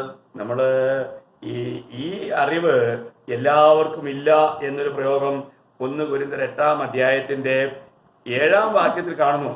എന്നാൽ എല്ലാവരിലും ഈ അറിവില്ല. हाँ, लेकिन ये बातें सब लोग नहीं जानता करके 1 कोरिन्थियों 8 का 7 में हम पढ़ते समय में उसका शुरुआत भाग में क्या लिखा? 1 कोरिन्थियों 8:7 पर सबको यह ज्ञान नहीं। सबको ये ज्ञान नहीं। എല്ലാവർക്കും ഈ അറിവില്ല. सब लोग ये बात नहीं जानते। മക്കളെ, ഇത് വളരെ കൃപ ലഭിച്ചവർക്ക് മാത്രമേ ഇത് മനസ്സിലാക്കാൻ പറ്റൂ. प्रियो, ये सिर्फ अनुग्रह प्राप्त किया लोग ही ये बात समझ सकते हैं। നിങ്ങൾക്ക് ഈ സത്യം അറിയണമെന്ന് ആഗ്രഹമില്ലേ? अगर आप लोग ये बात आप लोग को भी जानने के लिए आग्रह नहीं है क्या? ഒരു ഇതിന്റെ വചനത്തിന്റെ ശരിക്കുള്ള പ്രകാശനം നമുക്ക് ലഭിക്കുന്നില്ലെങ്കിൽ നമുക്ക് ഈ കാര്യങ്ങളെ മനസ്സിലാക്കാൻ പറ്റാതെ നമ്മൾ ഇടറും. तो इसके लिए वचन का सही रीति का प्रकटीकरण अगर हम नहीं रहेंगे तो बहुत जल्दी हम लोग ठोकर खा सकते हैं। ഞാൻ ദൈവമക്കളോട് ഓർപ്പിക്കട്ടെ, നിങ്ങൾ ഈ വിഷയത്തിൽ ഇടറാതിരിക്കുവാനായിട്ട് നിങ്ങൾ ഈ വിഷയം വളരെ ശ്രദ്ധയോടെ പഠിക്കണം. इसलिए मैं आप प्रवित्र जनों को मैं ये बात बताना चाहता हूँ कि इस विषय में आप लोग ठोकर ना खाते हुए इस वचन की गहराई को अच्छी रीति से अनुग्रह से आप सीखो। നമ്മുടെ ദൈവം 3 ദൈവങ്ങളല്ല, നമ്മുടെ ദൈവം ഏക ദൈവനാണ്. എന്നാൽ അവിടുന്ന് ത്രിയേകനാണ്. हमारा परमेश्वर 3 परमेश्वर है करके ऐसा वचन नहीं कहता, बल्कि हमारा परमेश्वर बोले तो त्रिएक परमेश्वर है करके हम देखते हैं। ഈ വിഷയത്തിൽ ഇന്നും അനേകര് അവരുടെ ബുദ്ധിയിലൂടെ വഞ്ചിക്കപ്പെടുന്നു. तो ये विषय में समझने के लिए अभी भी बहुत सारे लोग अपने बुद्धि में वो बात समझने देखते हैं, वो सही समझ में नहीं आता उनको। നമുക്കറിയാം, പൗലോസ്ലീഹ അവസാനം ഈ ആശീർവാദ വാക്യം പറയുന്ന സമയത്ത് हम जानते हैं कि जब पौलुस इसका जब आशीर्वाद देते समय में ഇത് നമ്മള് സാധാരണ സഭകളിലൊക്കെ മീറ്റിംഗിലെ അവസാനത്തിൽ ഇങ്ങനെ പറയാറുണ്ടല്ലോ. हम लोग साधारण रीति से मीटिंग जब खत्म होने के बाद आखिरी में हम ये बात बोलते हैं। നമ്മള് 2 കൊരിന്ത്യർ 13-ാം അധ്യായം 14-ാം വാക്യം, उसका 2 कोरिन्थियों 13 का 14 जब हम पढ़ते समय में കർത്താവായ യേശുക്രിസ്തുവിന്റെ കൃപയും ദൈവത്തിന്റെ സ്നേഹവും പരിശുദ്ധാത്മാവിന്റെ കൂട്ടായ്മയും നിങ്ങളെല്ലാവരും കൂടെ ഇരിക്കുമാറാകട്ടെ. ഇവിടെ നമ്മള് ഈ 3 വ്യക്തിത്വങ്ങളെയും കാണാം. पढ़ेंगे प्रभु यीशु मसीह का अनुग्रह हाँ। और परमेश्वर का प्रेम हाँ। और पवित्र आत्मा की सहभागिता तुम सबके साथ होती रहे। हाँ, इधर भी हम 3 व्यक्तियों को हम देख सकते हैं। അപ്പോൾ അല്ലേലിയ തികച്ചും 3 വ്യക്തിത്വമുള്ള ഒരു ദൈവമാണ് നമ്മുടെ ദൈവം. അവിടുന്ന് ത്രിയേകനാണ്. तो यहाँ पर इसके लिए हमें हमारा परमेश्वर एक ही है, लेकिन 3 व्यक्तियां हैं करके इसके आधार पर हम बोल सकते हैं कि त्रिएक परमेश्वर है। मैं നമ്മളാ പറയുമ്പോൾ ചിലപ്പോൾ ഭാഷാശൈലിയിൽ ചില വീക്ക്നെസ് വരാം. हाँ, अभी शायद परमेश्वर को प्रकट करने के लिए तुल्य करने के लिए हमारा भाषाओं में हमारे शब्दों में शायद कुछ कमजोरियां आ सकता है, गलतियां हो सकता है। അത് നിങ്ങളൊന്ന് മനസ്സിലാക്കാനായിട്ട് വളരെ പ്രാർത്ഥനയോടുകൂടെ നമ്മളോട് സഞ്ചരിക്കണം. इसीलिए आप वो बातों को समझने के लिए प्रार्थना पूर्वक आत्मा से भरकर वो बात आप समझना। എനിക്ക് ഏറെക്കുറെ മലയാളത്തിൽ അത് ശരിക്കും നിങ്ങൾക്ക് പറഞ്ഞു തരാൻ പറ്റും. क्योंकि मलयालम में वो लगभग वो सही रीति से वो चल रहा है, എന്നാല് ഹിന്ദിയിൽ അത് അത്ര അങ്ങോട്ട് ഒരു ഫോഴ്സ് ആയിട്ട് വരുന്നില്ല. लेकिन हिंदी में जब वो उसका भाषांतर करते समय में उसका शब्दों में थोड़ा उधर उधर फर्क हम देख सकते हैं। എങ്കിലും കഴിയാവുന്നത്രയും ഹിന്ദിയിലും നിങ്ങൾക്ക് ആ വിഷയങ്ങൾ പറഞ്ഞ് മനസ്സിലാക്കി തരാനായിട്ട് ചില വചനങ്ങളിലൂടെ പരിശ്രമിക്കാം. लेकिन वचन में तो के मदद से हम लोग कितना हो सके उतना हम हिंदी में भी हम उसको स्पष्ट रीति से बताने की यत्न करेंगे। അപ്പോൾ ഇവിടെ നമുക്കറിയാം, ഇവിടെ ഈ ആശീർവാദ വാക്യം നിങ്ങൾക്ക് മനസ്സിലായല്ലോ. तो इधर भी आशीर्वाद का बात आप लोग समझ गए होंगे ना। ഇവിടെ ത്രിയേക ദൈവത്തെ എടുത്തു പറഞ്ഞുകൊണ്ടാണ് ഈ ആശീർവാദം हाँ, പറയുന്നത്. यहाँ पर त्रिएक परमेश्वर को उठा के वहां पर कहने वाला एक बात है, आशीर्वाद प्रार्थना हम देखते हैं। അപ്പൊ അവര് തുല്യരല്ല എങ്കിൽ ഒരിക്കലും അങ്ങനെ കൂട്ടിച്ചേർക്കാൻ സാധ്യതയില്ല. हाँ, तो ये तीन लोग अगर तुल्य नहीं होते तो कभी भी उनको एक साथ में लिखा नहीं होता। Praise the Lord. मैं അപ്പോൾ അത് അവരുടെ അതുല്യതയെ കാണിക്കുന്നതാണ്. वो वहां पर का उनका अतुल्य सामर्थ्य को उनका व्यक्तित्व को दिखाता है। അവിടെ ഇനിയും നിൽക്കേണ്ട ആവശ്യമില്ലെന്ന് വിചാരിക്കുന്നു. अब इधर रुकने की जरूरत नहीं, आगे बढ़ना चाहता हूँ। ഇനി നമ്മൾ യൂദായുടെ ലേഖനം 20-21 വാക്യം വായിക്കുമ്പോൾ यूदा का पुस्तक उसका 20 और 21 हम पढ़ते हैं। झूठ നമ്മൾ അതൊന്നുകൂടെ ഒന്ന് വിശാലമായിട്ട് മനസ്സിലാക്കാൻ വേണ്ടിയിട്ട് ആ ഭാഗം വായിക്കുന്നുള്ളൂ. थोड़ा गहराई से समझने के लिए झूठ 20-21 में पढ़ना चाहता हूँ। അപ്പോൾ ഇവിടെ നമ്മൾ 20-21 വായിക്കുമ്പോഴത്തേക്കും പിന്നെ നിങ്ങൾ പരിശുദ്ധാത്മാവിൽ പ്രാർത്ഥിച്ചും हाँ, पवित्र आत्मा में प्रार्थना करते हुए 20 का आखिरी में है। കർത്താവായ യേശുക്രിസ്തുവിന്റെ കരുണയ്ക്കായി കാത്തിരുന്നുകൊണ്ട് और 21 में हम देखते हैं कि प्रभु यीशु मसीह का करुणा के लिए इंतजार करना ദൈവസ്നേഹത്തിൽ നിങ്ങളെ തന്നെ സൂക്ഷിച്ചുകൊള്ളുകയും. और परमेश्वर का प्रेम में अपने आप को बनाए रखना। അപ്പോൾ ഈ വാക്യം നമുക്ക് ഹിന്ദിയിൽ ഒന്ന് വായിക്കാം. ठीक है, 20 और 21 हिंदी में पढ़ेंगे। पर हे प्रियो, तुम अपने अति पवित्र विश्वास में उन्नति करते हुए और पवित्र आत्मा में प्रार्थना करते हुए पवित्र आत्मा में प्रार्थना करते हुए अपने आप को परमेश्वर के प्रेम में बनाए हाँ, रखो दूसरा हम देखते हैं कि अपने आप को परमेश्वर के प्रेम में बनाए रखो और अनंत जीवन के लिए हमारे प्रभु यीशु मसीह की दया की बाट जोते रहो। हाँ, यीशु मसीह की दया की बाट जोते रहो। तीन, അപ്പോൾ ഇവിടെ നമുക്ക് 3 പേരെയും കാണാൻ കഴിയും. यहाँ पर भी हम 3 जन को देख सकते हैं। പരിശുദ്ധാത്മാവിൽ പ്രാർത്ഥിക്കുന്നു, पवित्र आत्मा में प्रार्थना करना पहला व्यक्ति, യേശുക്രിസ്തുവിന്റെ കരുണയ്ക്കായി കാത്തിരിക്കുന്നു, यीशु मसीह का करुणा के लिए बाट जोने वाला ദൈവസ്നേഹത്തിൽ സൂക്ഷിക്കുന്നു. और परमेश्वर का प्रेम में अपने आप को संभाले रखना। അപ്പോൾ ഇവിടെയും ത്രിയേക ദൈവത്തിന്റെ കാര്യം പ്രത്യേകം എടുത്ത് പറയുന്നുണ്ട്. यहाँ पर भी त्रिएक परमेश्वर को खास उठाकर कहा है। ഇനി നമ്മള് കർത്താവായ യേശുക്രിസ്തു സ്വർഗാരോഹണം ചെയ്തതിനു മുൻപ് ശിഷ്യന്മാരോട് പറഞ്ഞപ്പോൾ ശിഷ്യന്മാരെ എന്ത് ചെയ്യണമെന്നാണ് പറഞ്ഞിരിക്കുന്നത്? हाँ, यहाँ पर जब प्रभु स्वर्गारोहण होने से पहले वहां पर शिष्य लोग को एक अधिकार दिया था, वहां पर वो क्या कहता है?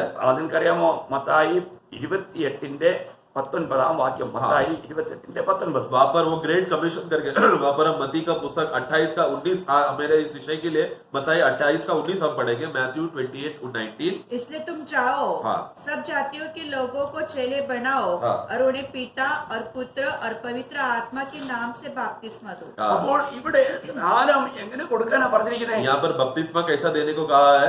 നിങ്ങൾക്കറിയാം, ഇന്ന് ഈ കാര്യത്തിലൊക്കെ ഒരുപാട് വാദങ്ങളെല്ലാം നടക്കുന്നു. आज इसी विषय में कितना तर्क इस विषय में होता है। ദൈവത്തിന്റെ കർത്താവ് എന്താ പറഞ്ഞേ? यहाँ प्रभु ने क्या कहा?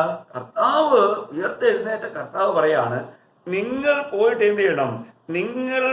നിങ്ങൾ പുറപ്പെട്ട് പിതാവിന്റെയും പുത്രന്റെയും പരിശുദ്ധാത്മാവിന്റെയും നാമങ്ങളിലല്ല, നാമത്തിൽ ഏകവചനത്തിൽ അത് എത്തിയിട്ട് പറയാണ്, നാമത്തിൽ സ്നാനം കഴിപ്പിക്കുക. हाँ, तो इसलिए वहां पर प्रभु पुनरुद्धार होने के बाद और स्वर्गारोहण होने से पहले तुम जाओ और संसार में चेले बनाओ और पिता पुत्र पवित्र आत्मा के नामों में नहीं बल्कि नाम में उनका एकता को दिखाने के लिए उनका नाम में पिता पुत्र पवित्र आत्मा का नाम में उनको बपतिस्मा देना। Praise the Lord. मैं കർത്താവായ യേശുക്രിസ്തുവും പിതാവായ ദൈവവും പരിശുദ്ധാത്മാവും ഈ ത്രിയേക ദൈവമാണ്. हाँ, ये प्रभु यीशु मसीह पिता परमेश्वर और पवित्र आत्मा ये त्रिएक परमेश्वर है। ഇവർക്കൊരിക്കലും വേർപെട്ടിരിക്കാൻ കഴിയില്ല. ये तीनों कभी भी अलग नहीं हो सकते, रह सकते।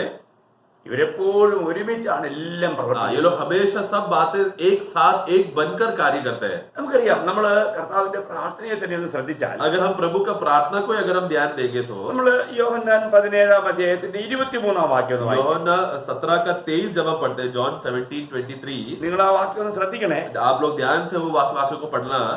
പിന്നെ അതിന്റെ 23, 23 നീ എന്നെ അയച്ചിരിക്കുന്നുവെന്നും നീ എന്നെ സ്നേഹിക്കുന്നത് പോലെ അവരെയും സ്നേഹിക്കുന്നുവെന്നും ലോകം അറിയുവാൻ നാം ഒന്നായിരിക്കുന്നത് പോലെ അവരും ഒന്നാകേണ്ടതിന് ഞാൻ അവരിലും നീ എന്നിലുമായി അവർ ഐക്യത്തിൽ തികഞ്ഞവരായിരിക്കേണ്ടതിന് തന്നെ. मैं उनमें और तुम मुझ में कि वे सिद्ध होकर एक हो जाए और संसार जाने कि तू ही ने मुझे भेजा और जैसा तूने मुझसे प्रेम रखा वैसा ही उसका 22 पढ़ना। 22 वह महिमा जो तूने मुझे दी है मैंने उन्हें दी है कि वे जैसे ही एक हो वैसे ही हम एक है. കറക്റ്റ്. ഓക്കെ, നാം എന്ന് പറഞ്ഞാല് നാം ഒന്നായിരിക്കുന്നത് പോലെ. जैसा हम एक है, നിങ്ങൾ ശ്രദ്ധിക്കണേ, आप लोग ध्यान देना, ഇവിടെ കർത്താവ് പിതാവിനോട് പറയുകയാണ്, പിതാവ്, പരിശുദ്ധാത്മാവ്, കർത്താവ്, അവർ മൂവരെന്താണ്? ഒന്നായിരിക്കുന്നു. वहां पर देखो प्रभु यीशु मसीह जब पिता से और प्रार्थना करते समय में वो क्या कहता है, जैसे कि मैं, पवित्र आत्मा और पिता परमेश्वर, हम तीनों एक है. അങ്ങനെ ഒന്നായിരിക്കുന്ന പോലെ വിശുദ്ധന്മാർ ഒന്നായിരിക്കണം. इस तरह जिस तरह हम लोग एक है, उसी तरह पवित्र लोग भी एक बने रहे. ഇത് പെട്ടെന്ന് മനസ്സിലാക്കാൻ ഇച്ചിരി ബുദ്ധിമുട്ടല്ലേ? ये अगर तुरंत ऐसा समझना थोड़ा तकलीफ है ना. ഇപ്പൊ നമുക്കിപ്പം ഇത് പഴയ നിയമം എഴുതപ്പെട്ടത് എബ്രായ ഭാഷയിലും പുതിയ നിയമം എഴുതപ്പെട്ടത് അധിക ഭാഗവും ഗ്രീക്ക് ഭാഷയിലൊക്കെയാണ്. കുറച്ച് ഭാഗം അരാബി ഭാഷയിലും മറ്റു ഭാഷയിലൊക്കെ ഉണ്ട്. अभी देखो नया पुराना नियम तो पूरा हम देखते हैं कि इब्रानी भाषा में लिखा है, नया नियम है ज्यादा से ज्यादा ग्रीक भाषा में लिखा है और थोड़ा अरबी भाषा में लिखा हुआ है. इस तरह अलग अलग भाषाओं में बाइबल लिखा गया है. അതുകൊണ്ട് നമുക്ക് ആ ഭാഷകളെയൊക്കെ ഒന്ന് മനസ്സിലാക്കി എടുക്കാനായിട്ട് നമുക്ക് ചെറിയ പ്രയാസം വന്നേക്കാം. इसके लिए भाषाओं को समझने के लिए, उसका सही अर्थ समझने के लिए हमको थोड़ा तकलीफ हो सकता है. എന്നാൽ ബൈബിൾ നമ്മൾ കൃത്യമായി നമ്മൾ പഠിക്കുകയാണെങ്കിൽ, लेकिन बाइबल को अगर सही रीति से अगर हम पढ़ेंगे तो നമുക്കിത് മനസ്സിലാക്കാൻ ഒരു പ്രയാസമില്ല. हमें इसको नहीं समझने के लिए ऐसा नहीं, तकलीफ नहीं होगा सही रीति से അത് समझेंगे तो. ദൈവത്തിന്റെ പരിശുദ്ധാത്മാവ് നമുക്ക് അത് വെളിപ്പെടുത്തരും. क्योंकि परमेश्वर का पवित्र आत्मा हमको प्रकट करके देगा. ഇവിടെ നമുക്കറിയാം, നമ്മൾ ഇതേ യോഹന്നാൻ 14-ാം അധ്യായത്തിന്റെ 23-ാം വാക്യം വായിക്കുമ്പോൾ യോഹന്നാൻ 14 का 23 जब हम पढ़ते समय में, യേശു അവനോട്, എന്നെ സ്നേഹിക്കുന്നവൻ എന്റെ വചനം പ്രമാണിക്കും, എന്റെ പിതാവ് അവനെ സ്നേഹിക്കും, ഞങ്ങൾ അവന്റെ അടുക്കൽ വന്ന് അവനോട് കൂടെ വാസം ചെയ്യും. पढ़ेंगे 23 जॉन 14:23. यीशु ने उसको उत्तर दिया, यदि कोई मुझसे प्रेम रखेगा तो वह मेरे वचन को मानेगा, और मेरा पिता उनसे प्रेम रखेगा, और हम उसके पास आएंगे और उनके साथ वास करेंगे. हम आएंगे. അപ്പോൾ ഇവിടെ കർത്താവ് പറയുമ്പോൾ അവിടെ ബഹുവചനമാണ് എടുത്തു പറയുന്നത്. यहाँ पर जब प्रभु बोलते समय में बहुवचन इस्तेमाल किया है वहाँ पर. എന്ന് പറഞ്ഞാല് അവിടെ ത്രിയേക ദൈവം വന്ന് വസിക്കുന്ന കാര്യമാണ് പറയുന്നത്. वहाँ पर कहने का उद्देश्य ये है कि त्रिएक परमेश्वर आके वास करेगा. നമ്മളതിന്റെ 16-ാം വാക്യം വായിക്കുകയാണെങ്കിൽ പരിശുദ്ധാത്മാവിനെ കുറിച്ച് പറഞ്ഞിട്ടുണ്ടല്ലോ. वहाँ पर 16 वाक्य जब हम पढ़ेंगे तो उसी का 14 का 16 में वहाँ पर पवित्र आत्मा के बारे में बोला है. എന്നാൽ ഞാൻ പിതാവിനോട് ചോദിക്കും, അവൻ സത്യത്തിന്റെ ആത്മാവ് എന്ന മറ്റൊരു കാര്യസ്ഥനെ എന്നേക്കും നിങ്ങളോട് കൂടെ ഇരിക്കേണ്ടതിന് നിങ്ങൾക്ക് തരും. मैं पिता से विनती करूंगा और वह तुम्हें एक और सहायक देगा कि वह सर्वदा तुम्हारे साथ रहे. അപ്പോൾ ഇവിടെ പരിശുദ്ധാത്മാവാം ദൈവത്തെ കുറിച്ച് പറഞ്ഞിട്ടുണ്ട്. यहाँ पर पवित्र आत्मा परमेश्वर के बारे में कहा है. പുത്രനാം ദൈവത്തെ കുറിച്ച് പറഞ്ഞിട്ടുണ്ട്. पुत्र परमेश्वर के बारे में कहा है. പിതാവാം ദൈവത്തെ കുറിച്ചും പറഞ്ഞിട്ടുണ്ട്. और पिता परमेश्वर के बारे में भी कहा है. അപ്പോൾ ഓരോ വിശുദ്ധന്മാർക്കും ഈ ത്രിയേക ദൈവത്തിന്റെ ഒരു കൂട്ടായ്മയുണ്ട്. तो हर एक विश्वासी को, हर एक विश्वासी को त्रिएक परमेश्वर का संगति है. ഇത് എത്ര ശ്രേഷ്ഠമായ കാര്യമാണ്. इतना श्रेष्ठ बात है, मनोहर बात है ये. നമുക്ക് മലയാള ഭാഷയിൽ ഇച്ചിരി മനസ്സിലാക്കാൻ എളുപ്പമുള്ള ചില കാര്യങ്ങൾ പറയാം. इसमें अभी मलयालम भाषा में थोड़ा फटाक से समझने वाला कुछ बातें हैं, हिंदी में भी ट्राई करूंगा. നിങ്ങൾ ശ്രദ്ധിക്കണം, നമ്മൾ ഈ ചിന്തിക്കുന്ന ഈ വിഷയം ബൈബിളിലെ ഏറ്റവും വിഷമമുള്ള ഒരു വിഷയമാണ്. क्योंकि अभी ऐसे सब लोग ध्यान देना, प्रार्थना पूर्वक रहना, क्योंकि हम जो विषय अभी जो लिया है वो पूरा बाइबल में सबसे कठिन, सबसे ज्यादा वाद विवाद करने वाला और झगड़ा होने वाला विषय है. അപ്പൊ നമുക്കിതൊന്ന് മനസ്സിലാക്കാൻ, ദൈവമക്കൾ എന്നെ കേൾക്കുന്നവർക്ക് ഇതൊന്ന് അതിന്റെ ഒരു ശരിക്കുള്ള ഒരു സത്യാവസ്ഥ ഗ്രഹിക്കാൻ വേണ്ടിയിട്ട് ഞാനിത് പറയുക. इसलिए प्रभु के लोग इस वचन का सही रीति, सच्चाई रीति, करेक्ट रीति समझने के लिए, सही रीति समझने के लिए, बताने के लिए मैं ये आग्रह कर रहा हूँ. ദൈവം പറഞ്ഞല്ലോ, ദൈവം ഏകനാണെന്ന് പറഞ്ഞു. अभी हम जैसे वचन में हमने पढ़ा कि परमेश्वर एकमात्र परमेश्वर है. ദൈവം ഒരുവനാണെന്നല്ല പറഞ്ഞേ, परमेश्वर अकेला है करके नहीं, या ദൈവം ഏകനാണ്. कि मैं एकमात्र परमेश्वर हूँ. ഈ ഒരുവൻ എന്ന് പറയുന്നതും ഏകൻ എന്ന് പറയുന്നതിലും വ്യത്യാസം. मैं एक हूँ यानी कि मैं अकेला हूँ, और मैं एकमात्र परमेश्वर हूँ, मैं दोनों में फर्क है. അത് മലയാളത്തിൽ നിങ്ങൾക്ക് പ്രയാസം ഇല്ലാതെ നിങ്ങൾക്ക് മനസ്സിലായി. ബാക്കിയുള്ള ഭാഷയില്ലാതെ സ്വല്പം പ്രയാസം. देखो मलयालम में वो शब्द जो है उसको बोलने के लिए तकलीफ नहीं, लेकिन हिंदी में उसको परिभाषा करके वो करेक्ट शब्द बोलने के लिए थोड़ा तकलीफ है, क्योंकि हिंदी में वैसा शब्द नहीं है. അപ്പോൾ ഞാൻ ഇപ്പം ഒരുവൻ എന്ന് പറയുന്നതും ഏകൻ എന്ന് പറയുന്നതും വ്യത്യാസം. मैं अकेला परमेश्वर हूँ, मैं एक परमेश्वर हूँ बोलना वो अलग बात है, और मैं एकमात्र परमेश्वर हूँ बोलना वो अलग अर्थ है. ഒരുവൻ എന്ന് പറഞ്ഞാൽ ഒന്ന് തന്നെയാണ്. मैं अकेला हूँ मतलब मैं एक ही हो गया. ഏകനെന്ന് പറയുമ്പോൾ അതിന് ബഹുവചനം, അതിനകത്ത് പലരുണ്ട്, അതിനകത്ത് ബഹുത്വമുണ്ട്. मतलब एकमात्र हूँ करके बोलेगा तो वो दो से ज्यादा, मतलब एक से ज्यादा व्यक्ति लोग वहां पर उसमें है करके, दो तीन जन है, ज्यादा लोग है करके बहुवचन उसमें आता है एकमात्र जब बोलेगा तो. ഞാൻ നിങ്ങൾക്ക് ബൈബിളിന്റെ പരിഭാഷയിലുള്ള പ്രയോഗത്തിൽ തന്നെ നിങ്ങൾക്ക് മനസ്സിലാകാനായിട്ട് ചില കാര്യങ്ങൾ പറഞ്ഞുതരാം. इसके लिए बाइबल में लिखा हुआ परिभाषा का शब्द को ही मैं पढ़ाना चाहता हूँ. നമ്മള് വെളിപ്പാട് ഉൽപ്പത്തി പുസ്തകം 2:24 വായിക്കും. जेनेसिस उत्पत्ति का पुस्तक 2 का 24 में 2:24, जेनेसिस 2:24. അതുകൊണ്ട് പുരുഷൻ അപ്പനെയും അമ്മയെയും വിട്ടുപിരിഞ്ഞ് ഭാര്യയോട് പറ്റിച്ചേരും, അവർ ഏകദേഹമായി തീരും. കണ്ടോ, ഏകദേഹം. ഏകദേഹത്തില് ഏകദേഹം എന്നാ പറഞ്ഞിരിക്കുന്നത്. ഈ ഏകദേഹത്തിൽ വ്യത്യസ്തരായ പലരുണ്ട്. पढ़ेंगे 24. इस कारण पुरुष अपने माता पिता को छोड़कर अपनी पत्नी से मिला रहेगा और वे एक ही तन बने रहेंगे. यानी कि एक मात्र तन बने रहेंगे उस अर्थ में आता है. यानी कि इसमें एक में, अभी इसमें दो लोग आया इसमें, लेकिन वो एक मात्र तन है. ഏകി തൻ എന്ന് പറയുമ്പോൾ, അല്ലെങ്കിൽ അവര് ഏക ദേഹം എന്ന് പറയുമ്പോൾ അതിൽ ഒന്നിലധികം ഉണ്ട്. हाँ, तो एक मात्र तन करके शब्द आना चाहिए. एक मात्र तन है मतलब क्या? अभी वहां पर दो लोग के बारे में बोला है, लेकिन वो लोग कौन है? एक मात्र तन है. നിങ്ങൾക്ക് നമ്മളെ മലയാളത്തിൽ നിങ്ങൾക്ക് മനസ്സിലായി കാണാം. मलयालम में वो आसानी से होगा समझने के लिए. അവർ ഏകദേഹം. वो लोग, वे लोग क्या हो गए? एक मात्र तन है. അപ്പൊ ഇത് തന്നെ പറയുന്നത് ത്രിയേക ദൈവത്തിൽ അവർ ഏകദൈവം. उसी तो तरह त्रिएक परमेश्वर के बारे में भी कह रहा है ना, वे लोग, मतलब बहुवचन में बोला है, वे लोग एक मात्र परमेश्वर है. ആ ദൈവത്തിൽ 3 വ്യക്തിത്വങ്ങളുണ്ട്. मतलब उस परमेश्वर में 3 व्यक्तियां है. Praise the lord. आमेन. അത് നമ്മൾ ശരിക്കും മനസ്സിലാക്കേണ്ട കാര്യം തന്നെയാണ്. वो हमें सही रीति से समझना जरूरी है. നിങ്ങൾ അതിനെ ശരിക്കും മനസ്സിലാക്കിയില്ലെങ്കിൽ നിങ്ങളുടെ ആത്മീയ ജീവിതത്തിൽ നിങ്ങൾ വളരാൻ കഴിയില്ല. तो अगर सही रीति से समझ नहीं पाएंगे तो आत्मिक जीवन में बढ़ोतरी नहीं होगा. ഞാൻ അത് ഒന്നുകൂടെ മനസ്സിലാക്കാനായിട്ട് ഞാൻ കർത്താവ് തന്നെ പറഞ്ഞ വാക്യങ്ങളിലേക്ക് വരാം. മത്തായി 19:5. अभी प्रभु ने जो कहा वो मत्ती का सुसमाचार 19:5 में हम वो भाग लेंगे. मैथ्यू 19:5. ഉൽപ്പത്തിയിൽ ഇവിടെ പറഞ്ഞ കാര്യം തന്നെ കർത്താവ് ഒന്നുകൂടെ ഓർപ്പിച്ച് പറഞ്ഞപ്പോഴും അത് പറഞ്ഞത് ഇങ്ങനെയാണ്. जो उत्पत्ति में लिखा हुआ बात को प्रभु ने उसको फिर से याद दिलाकर कहता है, के लिए कहता है.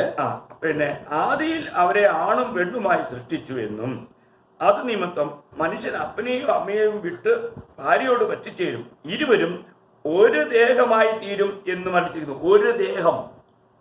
5 पढ़ेंगे. इस कारण मनुष्य अपने माता पिता से अलग होकर अपनी पत्नी के साथ रहेगा और वे दोनों एक तन होंगे.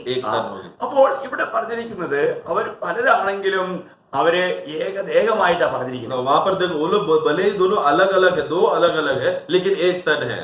ഞാൻ ഇനി വേറെ ഒന്നുകൂടെ മനസ്സിലാക്കാൻ വേണ്ടി പറയാം. अभी और एक याद समझने के लिए मैं पढ़ाना चाहता हूँ. നമുക്കറിയാം ഏക മനുഷ്യനാണ് പാപം ഉണ്ടായത്. हम जानते हैं कि एकमात्र परमेश्वर के द्वारा, एकमात्र मनुष्य के द्वारा पाप आया. അത് നിങ്ങൾക്ക് എല്ലാവർക്കും അറിയാം. वो हम जानते हैं. എന്നാൽ അവിടെ അതുകൊണ്ട് നമ്മളെല്ലാവരും പാപിയാണെന്നാ പറയുന്നത്. जिसकी वजह से हम सब पापी है करके वचन कहता है. അതെന്തുകൊണ്ടാ? वो क्यों ऐसा? കാരണം ആ ഏകനിൽ നമ്മളെല്ലാവരും ഉണ്ടായിരുന്നു എന്നുള്ളതാ. क्योंकि उसका मतलब वो एकमात्र मनुष्य में हम सब थे. Price the Lord. അപ്പൊ നോക്കണം, അപ്പൊ നമ്മളവിടെ നോക്കുമ്പോൾ ഒരുവനെ കാണുന്നുള്ളൂ. वहां पर हम देखते समय में एक व्यक्ति वहां पर दिखता है, परंतु അവനിൽ നമ്മളെല്ലാവരും ഉണ്ടായിരുന്നു. परंतु उसमें हम सब लोग थे. അതാണ് നമ്മൾ റോമാലേഖനം 5:12 വായിക്കുമ്പോൾ, रोमियो 5:12 में जब हम पढ़ते हैं, അതുകൊണ്ട് ഏക മനുഷ്യനാൽ പാപവും പാപത്താൽ മരണവും ലോകത്തിൽ കടന്നു, ഇങ്ങനെ എല്ലാവരും പാപം ചെയ്തു. അപ്പൊ എല്ലാവരും ആരിലുണ്ടായിരുന്നു? ആദാമിലുണ്ടായിരുന്നു. पढ़ेंगे 5:12. इसलिए जैसा एक मनुष्य के द्वारा पाप जगत में आया और पाप के द्वारा मृत्यु आई और इस रीति से मृत्यु सब मनुष्य में फैल गई. सब मनुष्य में क्यों फैल गई? क्योंकि सब लोग उस एकमात्र मनुष्य में था, आदम में था. इसके लिए അപ്പൊ നമ്മളെല്ലാവരും ആദാമില ഉണ്ടായിരുന്നു എന്നുള്ളത് നമുക്കൊന്ന് കാണാൻ പറ്റുമോ? तो हम सब लोग आदम में थे करके ये बात बोले तो आप समझ में आएगा क्या? നിങ്ങൾക്ക് അത് കാണാൻ കഴിയുന്നു? वो बात आप लोग देख सकते हैं क्या? അല്ലേ? അതാണ് നമുക്ക് ആത്മാവ് പ്രകാശിപ്പിച്ച് തരാതെ നമുക്ക് ആ കാര്യങ്ങളൊക്കെ കണ്ട് മനസ്സിലാക്കാൻ പറ്റൂല. आत्मा वो बात का प्रकटीकरण दिए बिगर वो बात नहीं समझ सकते हम. നമ്മൾ അതിന്റെ 5:19 വാക്യം വായിക്കുമ്പോൾ, आज का 19 में भी जब हम पढ़ते हैं, ഏക മനുഷ്യന്റെ അനുസരണക്കേടിനാൽ അനേകർ പാപികളായി തീർന്നു. उधर भी एकमात्र मनुष्य के द्वारा. पढ़ेंगे क्योंकि जैसा एक मनुष्य की आज्ञा न मानने से हाँ। बहुत लोग पापी ठहरे, बस बस बस അപ്പോൾ ഇവിടെ നമ്മൾ പ്രത്യേകം മനസ്സിലാക്കുന്നത് इधर भी हमें एक बात समझना है। നിങ്ങൾക്കറിയാമോ, ഈ ആദാം എന്ന് പറയുന്നത് അത് ഒരു ബഹുത്വത്തിന്റെ ഏകത്വമാണ്. हाँ, हम जानते हैं कि आदम जो है वो बहुताई लोगों का एक है। Praise the Lord. मैं നിങ്ങൾക്ക് അത് മനസ്സിലാക്കാൻ പറ്റുന്നുണ്ടോ? वो आप लोग समझ सकते हैं क्या? बहुत लोगों का एक जुट का एक व्यक्तियों का एक व्यक्ति है वो। നമുക്കറിയാം, ഈ വേദപുസ്തകം പഠിച്ചു കഴിഞ്ഞാല് രണ്ട് വ്യക്തികളെ അവരെ വിളിച്ചിരിക്കുന്നത് ആദാം എന്നാണ്. हाँ, हम देखते हैं कि बाइबल में जब हम पढ़ते समय में दो प्रकार का मनुष्यों को आप देख सकते हैं और दोनों को आदम करके बोला है। വളരെ ശ്രദ്ധിക്കണേ. ध्यान से समझना। നിങ്ങളത് ശരിക്കും ആത്മസഹായത്തോടെ ഗ്രഹിച്ചെങ്കിൽ മാത്രമേ നിങ്ങൾക്ക് അതിന്റെ സന്തോഷം ആസ്വദിക്കാൻ और പറ്റൂ. उसमें लेकिन आत्मा में जब हम ग्रहण करेंगे तो ही उसका आनंद उठा सकते हैं। നമ്മള് 1 കൊരിന്ത്യർ 15-ാം അധ്യായത്തിന്റെ 45-ാം വാക്യം വായിക്കുമ്പോൾ पहला कोरिन्थी 15 का 45 जब हम पढ़ते हैं, फर्स्ट कोरिन्थियंस 15:45 में, ഒന്നാം മനുഷ്യനായ ആദാം हाँ, पहला प्रथम मनुष्य आदम, ജീവനുള്ള ദേഹിയായി തീർന്നു എന്ന് എഴുതിയിരിക്കുന്നുവല്ലോ. वो जैसा लिखा है कि वो जीवित प्राणी बन गया എന്നിട്ട് പറയാണ് ഒടുക്കത്തെ ആദാം और जो अंतिम आदम है ജീവിപ്പിക്കുന്ന ആത്മാവായി. जिलाने वाला आत्मा बन गया। ഇവിടെ 2 ആദാം. दो आदम को हम देखते हैं। അത് ഒരു വലിയ വളരെ മനസ്സിലാക്കാൻ ഇച്ചിരി പ്രയാസമുള്ള കാര്യമല്ലേ? ये थोड़ा समझना थोड़ा तकलीफ वाली बात है ना। ഒന്നാം മനുഷ്യനായ ആദാമിൽ മാനവകുലത്തിൽപ്പെട്ട എല്ലാവരും ഉണ്ടായി. हाँ, उस प्रथम मनुष्य आदम में मनुष्य गोत्र, मनुष्य जाति, सब मनुष्य उसमें आता है। Praise the Lord. Praise the Lord. നമുക്ക് ഞാനത് ഒന്നുകൂടെ മനസ്സിലാക്കാനായിട്ട് നമ്മൾ ഉൽപ്പത്തി പുസ്തകം 5-ാം അധ്യായത്തിന്റെ 2-ാം വാക്യം വായിക്കും. उत्पत्ति का पुस्तक 5 का 2 हम पढ़ेंगे तो जेनेसिस चैप्टर 5 वर्स 2।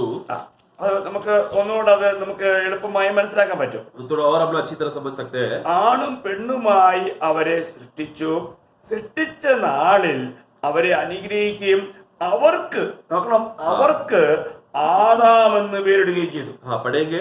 उसने नर और नारी करके मनुष्य की सृष्टि की हाँ। और उन्हें आशीष दी हाँ। और उनकी सृष्टि के दिन उनका नाम आदम रखा। उनका नाम आदम रखा। वो दोनों मनुष्य और पुरुष और स्त्री को उनको आदम करके नाम रखा। അപ്പൊ ഇത് ഒരു വ്യക്തിയുടെ പേരല്ല, तो यहाँ पर मतलब ये एक व्यक्ति एक पुरुष का नाम नहीं है, ये അവർക്ക്. उनका मतलब पुरुष और स्त्री दोनों का नाम आदम है।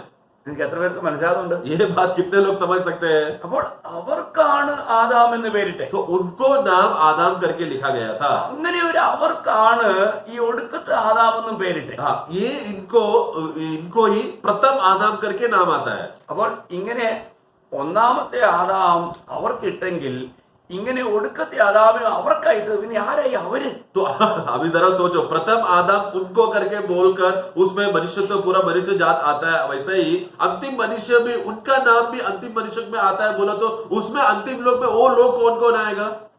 അത് നിങ്ങൾക്ക് അറിയണ്ടേ? वो आप लोग जानना चाहिए ना। देखो, पहला मनुष्य बोलते समय में सारा मनुष्य जाति, सारा मनुष्य गोत्र, स्त्री से जन्म लेने वाला हर एक मनुष्य उस प्रथम मनुष्य तो आदम में आता है। उसी तरह दूसरा मनुष्य जो उत्तम आखिरी आदम है उसमें भी मनुष्य जात जो जुड़ है, वो कौन है?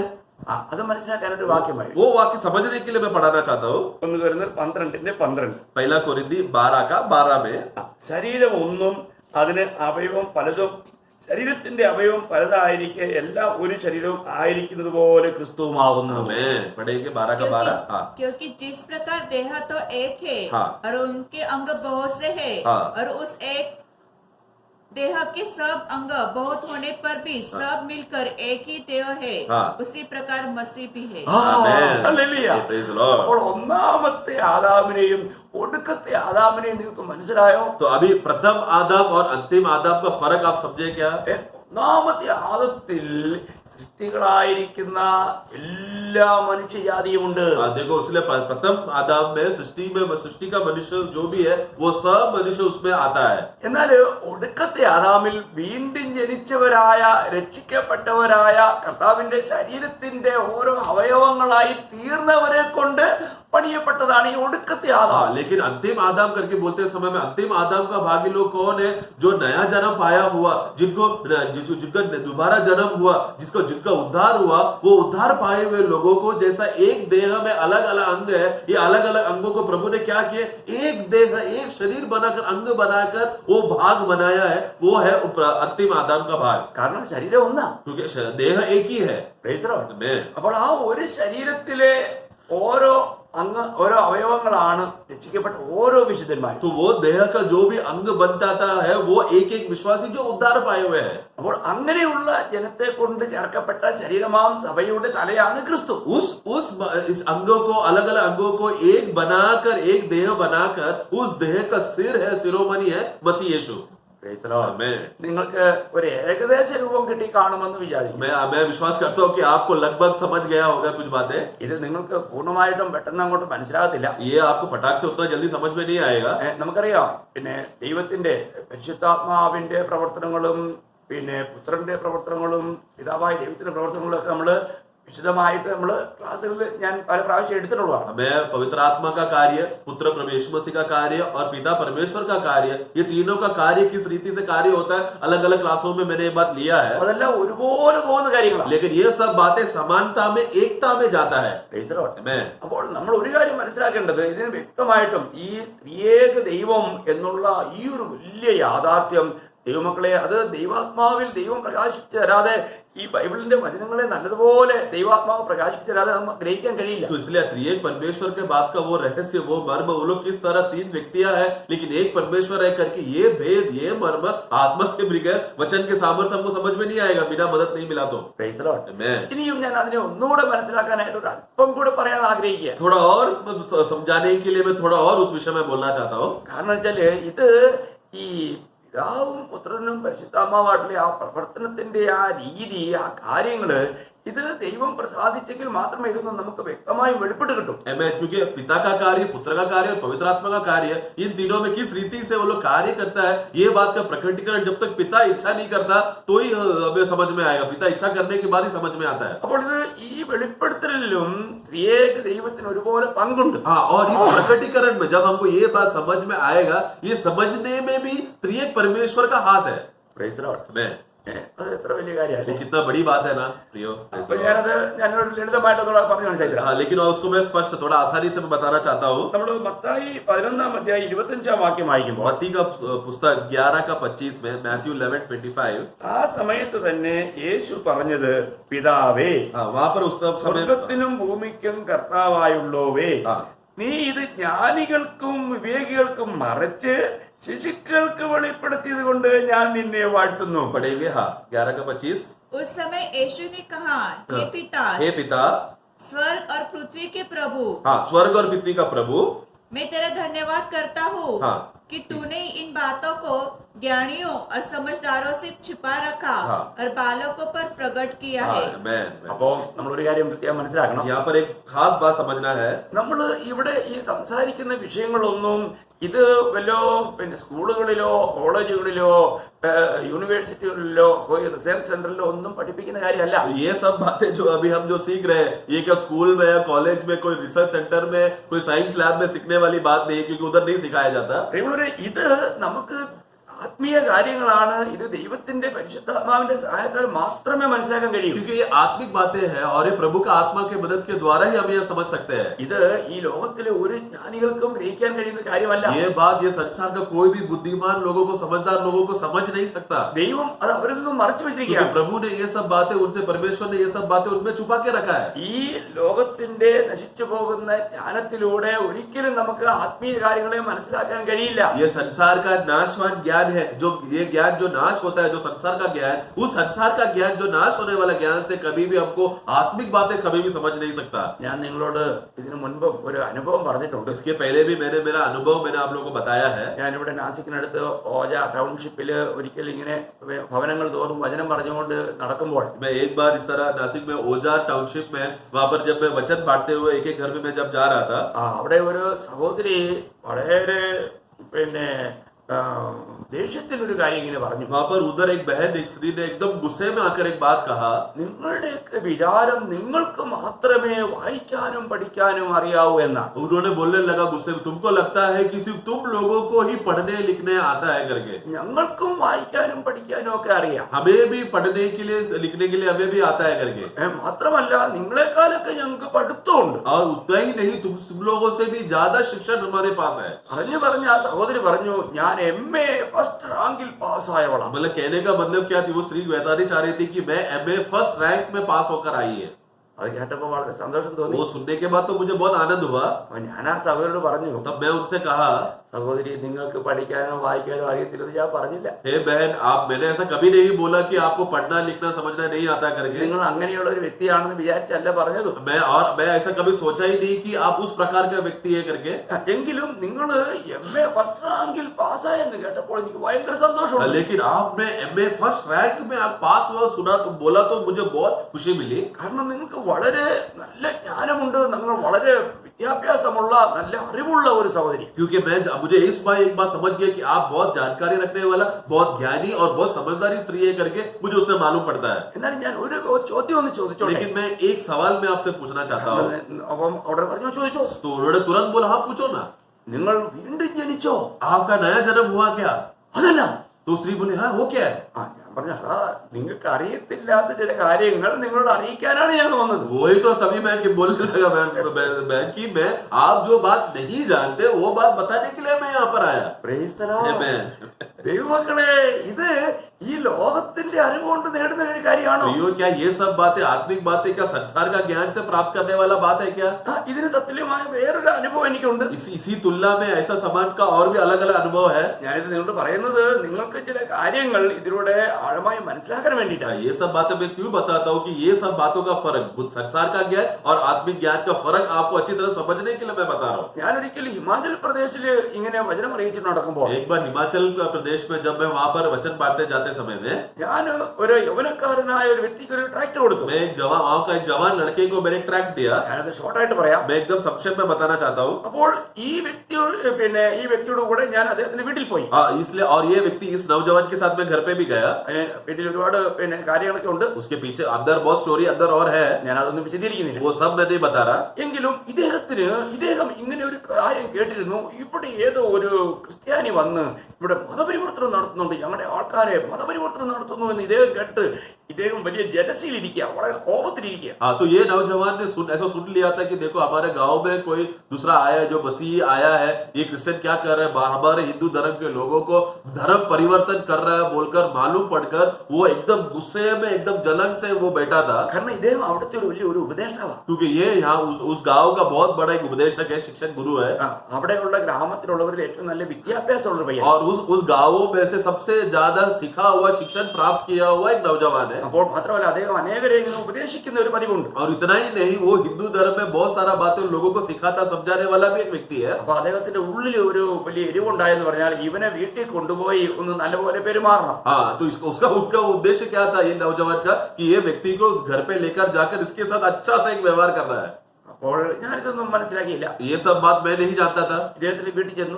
उनका घर पे गया मैं. ഒരു വലിയൊരു ഹാളാണ്. एक बहुत बड़ा हॉल है. അവിടെ മുഴുവനും ഓരോ ഫോട്ടോയാണ്. और उसका हर घर के हर एक दीवार में हर एक जगह पर मूर्तियों का चित्र है. ഓരോ ദേവി ദേവന്മാരുടെ ഫോട്ടോകളാണ്. एक देव और देवी का चित्र है. ഇദ്ദേഹം ഇങ്ങനെ ഒരു സ്റ്റിക്ക് എടുത്തിട്ട് ഇത് നമ്മുടെ ഇന്ന ദേവിയാണ്, ഇത് ഞങ്ങളുടെ ഇന്ന ദേവനാണ്, ഇയാൾ ഇങ്ങനെ ചെയ്തു, ഇയാൾ അങ്ങനെ ചെയ്തു, ഇങ്ങനെ ഒരുപാട് കാര്യങ്ങൾ ഒരു 1.5 മണിക്കൂർ പുള്ളി എന്നെ മിണ്ടാൻ സമ്മതിച്ചില്ല. और उन्होंने क्या किया, एक लकड़ी लेकर ये देव ने ऐसा किया, ये देवी ने ऐसा किया, इसका ये शक्ति है, उसका वो शक्ति है, ये करती है, ये वो करता है बोलकर इस तरह 1 घंटा मुझे बोलने नहीं दिया और वो उनका देव के बारे में बोलने लगा. അപ്പൊ ഇദ്ദേഹത്തിന്റെ ലക്ഷ്യം എന്ന് പറഞ്ഞാൽ ഇതൊക്കെ കേട്ട് കഴിയുമ്പോൾ പിന്നെ എനിക്ക് ഞാൻ ഒന്നും മിണ്ടാതെ അങ്ങ് പൊക്കോണം, ഇനി മേലാൽ ഇവിടെ ഇറങ്ങി പ്രവർത്തിക്കരുതെന്ന് അവരുടെ ഉദ്ദേശം. तो उनका उद्देश्य क्या था, लक्ष्य क्या था कि मैं ये सब बातें मूर्तियों के बारे में, देवों के बारे में ऐसा सब बोलूंगा, इसके पास बोलने के लिए जवाब नहीं रहेगा, इसलिए चुपचाप ये गांव छोड़कर चले जाना बिना जवाब दिए. അപ്പോൾ ഞാൻ ഇതെല്ലാം പറഞ്ഞു കഴിഞ്ഞ് ശാന്തമായിട്ട് കേട്ടു. ये सब बातें बोलते समय मैं शांत होकर मैं सुना, ഞാൻ ആ സഹോദരന്റെ എരിവ് കണ്ടപ്പോ എനിക്ക് വളരെ ഉത്സാഹം തോന്നി. और उस भाई का जलन को देखकर, जो तीव्रता से उत्तेजना से जो कार्य कर रहा, वो जलन को देखकर मुझे आनंद मिला, എനിക്ക് ഭയങ്കര സന്തോഷമായി. मुझे बहुत आनंद मिला। ഇവൻ കൊള്ളാം, ദൈവത്തിന് വേണ്ടി പ്രയോജനപ്പെടും. ये मैं तब मुझे मालूम पड़ा ये आदमी तो अच्छा है, ये परमेश्वर के लिए बहुत लाभदायक हो सकता है। ഇവന് സത്യം മനസ്സിലാക്കിയാൽ ഇവൻ കർത്താവിന് വേണ്ടി പ്രയോജനപ്പെടും. ये अगर इसको सत्य मालूम पड़ गया तो परमेश्वर के लिए बहुत कार्य कर सकता है। അപ്പൊ ഉടനെ ദൈവാത്മ പ്രേരിതനായിട്ട് ഞാൻ ആ സഹോദരനോട് ചോദിച്ചു. तो तुरंत मुझे आत्मा से बोझ आकर मैंने उनको भाई से पूछा, സഹോദര, അവന്റെ പേര് മാനസിക്, മാനസിക്, നീ ഇന്ന് മരിച്ചാൽ നിന്റെ നിത്യത എവിടെയായിരിക്കും? मैंने ये सब उनका सब बातें होने के बाद आत्मा से प्रेरणा पाकर मैंने कहा, हे भाई, उनका नाम मानसिक है, मैंने पूछा, हे भाई मानसिक, अगर आज अब भी अगर आप मर जाएंगे तो आप कहाँ जाएंगे? तेरा आनंदता किधर रहेगा? ഇവിടെയുള്ള വിശുദ്ധന്മാര് തന്റെ സാക്ഷ്യം കേട്ടതാണ്, താനിവിടെ വന്നിട്ടുണ്ട്, താൻ ഇതെല്ലാം പറഞ്ഞിട്ടുള്ളതാണ്, എല്ലാവർക്കും അറിയാം. എങ്കിലും എന്നെ കേൾക്കുന്ന അനേകർക്ക് അറിയത്തില്ലല്ലോ, അതുകൊണ്ട് ഞാൻ പറയാ. इधर नासिक मंडली का पवित्र जनों को वो भाई लोग को आप जानते हैं, वो भाई इधर आया है, गवाही दिया, इसलिए आप लोग को मालूम है। लेकिन जो लोग नहीं, ये भाई ये जो मानसिक भाई है नासिक मंडली में यहाँ पर आया है, उन्होंने उनका गवाही यहाँ पर दिया है, इसलिए नासिक अलीशा उनको जानते हैं। लेकिन जो लोग नहीं जानते उनको मैं बताना चाहता हूँ, എങ്കിലും ആ സഹോദരൻ പെട്ടെന്ന് അദ്ദേഹത്തിന് ഒരു ക്ലിക്ക് അടിച്ചു. तो उसको एक बात ऐसे एक झटका जैसा लगा, एक बात अक्कल उसको आया। കാരണം പുള്ളി വിചാരിച്ചാ ഇതൊക്കെയാണെങ്കിലും ഇവരുടെ ചരിത്രത്തിലൊന്നും പിന്നെ മരിച്ച പിന്നെ എവിടെയാണെന്നുള്ള കാര്യമൊന്നുമില്ല. क्योंकि ये सब देवों का उसने इतिहास पढ़ा है और दूसरों को सिखाता भी है, लेकिन ये इतिहास जब इनके बारे में पढ़ते समय में अनंतता किधर होगा, कैसे होगा करके बताया नहीं है। അപ്പോൾ അദ്ദേഹം തിരിച്ച് എന്നോട് ചോദിച്ചു, तो उन्होंने तो ऐसा पूछते समय में उन्होंने मुझे जब पूछा, നിങ്ങൾ മരിച്ചാൽ എവിടെ പോകും? मुझे पूछा, अगर तुम अभी मर जाओगे तो तुम किधर जाओगे? പറഞ്ഞു, ഞാൻ നേരെ സ്വർഗത്തിൽ പോകും, കർത്താവായ യേശുക്രിസ്തുവിന്റെ കൂടെ ആയിരിക്കും. हाँ, तो मैंने तुरंत जवाब दिया कि मैं अगर अभी मर गया तो मैं स्वर्ग में जाऊंगा, मैं प्रभु यीशु मसीह के साथ स्वर्ग में रहूंगा। ദൈവമക്കളെ, ഒരു കാര്യം പറയട്ടെ. इसलिए प्रियो मैं एक बात बताना चाहता हूँ, ഈ ഒരൊറ്റ കാര്യം തന്നെ തനിക്ക് സത്യദൈവത്തെ അറിയുവാനായിട്ടുള്ള ഒരു വലിയ വാഞ്ച തന്റെ ഉള്ളിലുണ്ടായി. ये एक बात ही सच्चा और जीवित परमेश्वर के बारे में जानने के लिए उसके अंदर उमंग भरकर आया। അന്ന് ആ സഹോദരൻ എന്നോട് കൂടെ വന്നു. उस दिन वो भाई मेरे साथ आया, ഞാൻ അവന് ഒരു ബൈബിൾ കൊടുത്തു. मैं उनको एक बाइबल दिया ഞാൻ എന്നിട്ട് അത് വായിക്കാൻ പറഞ്ഞു. और मैं उनको पढ़ने के लिए कहा। അവൻ വായിക്കും തോറും അവന് സംശയം വർദ്ധിച്ചു. और वो जितना पढ़ते रहा उतना उसका संदेह बढ़ने लगा അത് ക്ലിയർ ചെയ്യാനായിട്ട് ഓടി വരും. और हमेशा डाउट को क्लियर करने के लिए मेरे पास भागकर आता था। അവസാനം ഇന്ന് കർത്താവിന്റെ ഒരു വേലക്കാരനായി താൻ മാറി. लेकिन आज प्रभु का दया से वो बहुत बड़ा प्रभु का सेवक बन चुका है। Praise the Lord. Praise the Lord. ഹിമാചലിൽ കർത്താവിന് വേണ്ടി പ്രവർത്തിക്കുന്നു. हिमाचल में प्रभु के लिए सेवा कर रहा है। അനേക ഇടങ്ങളിൽ, ഇന്ത്യയുടെ വിവിധ ഇടങ്ങളിൽ, കേരളത്തിലും മഹാരാഷ്ട്രയിലും ഒക്കെ ഒരുപാട് സ്ഥലങ്ങളിൽ താൻ പോയി കർത്താവിനെ സാക്ഷിക്കുന്നു. और अलग अलग जगहों में हिमाचल, महाराष्ट्र में यहाँ पर आया है और केरला में भी जाकर प्रभु का सेवक बनकर गवाही दिया है। അദ്ദേഹം അവിടെ പോയി ബൈബിൾ കോളേജിൽ കേരളത്തില് പിന്നെ ഷാരോൺ ബൈബിൾ കോളേജിലും അങ്ങനെ മറ്റു പലയിടങ്ങളിൽ പോയി പഠിക്കുകയും അങ്ങനെ അനേക ഇടങ്ങളിൽ സാക്ഷ്യം വഹിക്കുകയും ചെയ്തിട്ടുണ്ട്. तो उन्होंने केरला में जाकर शारोन बाइबल कॉलेज में भी जाकर उन्होंने शिक्षण लेकर और उधर जाकर सब जगह पर प्रभु का गवाही भी दिया है। ഞാൻ പറയുന്ന സാരം, यानी कहने का उद्देश्य यह है, എനിക്ക് അറിവുണ്ടായിരുന്നു, तो उनको जानकारी था, എന്നാൽ ഈ സത്യദൈവത്തെ അറിഞ്ഞുകൂടായി. लेकिन सच्चा परमेश्वर को नहीं जानता था। സത്യവചനം തന്റെ വചനത്തിലൂടെ ദൈവം തനിക്ക് അത് വെളിപ്പെടുത്തി കൊടുത്തു. परमेश्वर की बातें, सत्य बातें अपना वचन के द्वारा परमेश्वर जब उनको प्रकट करके दिया। ഇവിടെ ഈ വചനം മനസ്സിലാക്കണമെങ്കിലും ദൈവാത്മ സഹായം വേണം. प्रियो, इसलिए वचन समझने के लिए भी हमें परमेश्वर का आत्मा का मदद चाहिए। ഞാൻ ഇതിനു മുൻപ് പലപ്പോഴും പറഞ്ഞിട്ടുണ്ട്, ശമൂവേൽ സത്യദൈവത്തെ അറിഞ്ഞില്ല. मैं इसके पहले भी मैंने कहा, शमूएल जब बालक था वो सच्चा परमेश्वर को नहीं जाना था, पहचान नहीं पाया था। കാരണം ദൈവത്തിന്റെ വചനം അറിയത്തില്ലായിരുന്നു. क्यों? क्योंकि परमेश्वर का वचन का पहचान नहीं था। അത് നമ്മള് 1 ശമൂവേൽ 3:7 21 വളരെ വ്യക്തമായി എഴുതിയിട്ടുണ്ട്. അതുവരെയും ശമൂവേലിന് ദൈവത്തിന്റെ വചനത്തെ കുറിച്ച് അറിയത്തില്ല. वो हम देखते हैं कि पहला शमूएल 3:7 और पहला शमूएल 3:21 में पढ़ेंगे तो हम देखते हैं कि तब तक शमूएल वचन को नहीं जानता था, परमेश्वर को नहीं जानता था। നിങ്ങൾക്ക് ഓർമ്മ വരാൻ വേണ്ടിയിട്ട് ഞാൻ ആ വാക്യം വെറുതെ ഒന്ന് വായിപ്പിക്കാം. 1 ശമൂവേൽ 3:7 അതിന്റെ 21 ഹിന്ദിയിൽ വായിക്കാം. हाँ, मैं आप लोगों को बस याद दिलाने के लिए पहला शमूएल 3:7 और फिर 3:21 हिंदी में पढ़ेंगे। उस समय तक शमूएल यहोवा को नहीं पहचानता था। യഹോവാ കോ നീ പഹചാനതാ താ എന്ന് പറഞ്ഞാൽ യഹോവയെ ശമൂവേൽ അറിഞ്ഞില്ല. यहोवा को नहीं पहचानता था। कारण और न यहोवा का वचन उस पर प्रकट हुआ था। വചനം അവന് വെളിപ്പെട്ടില്ല.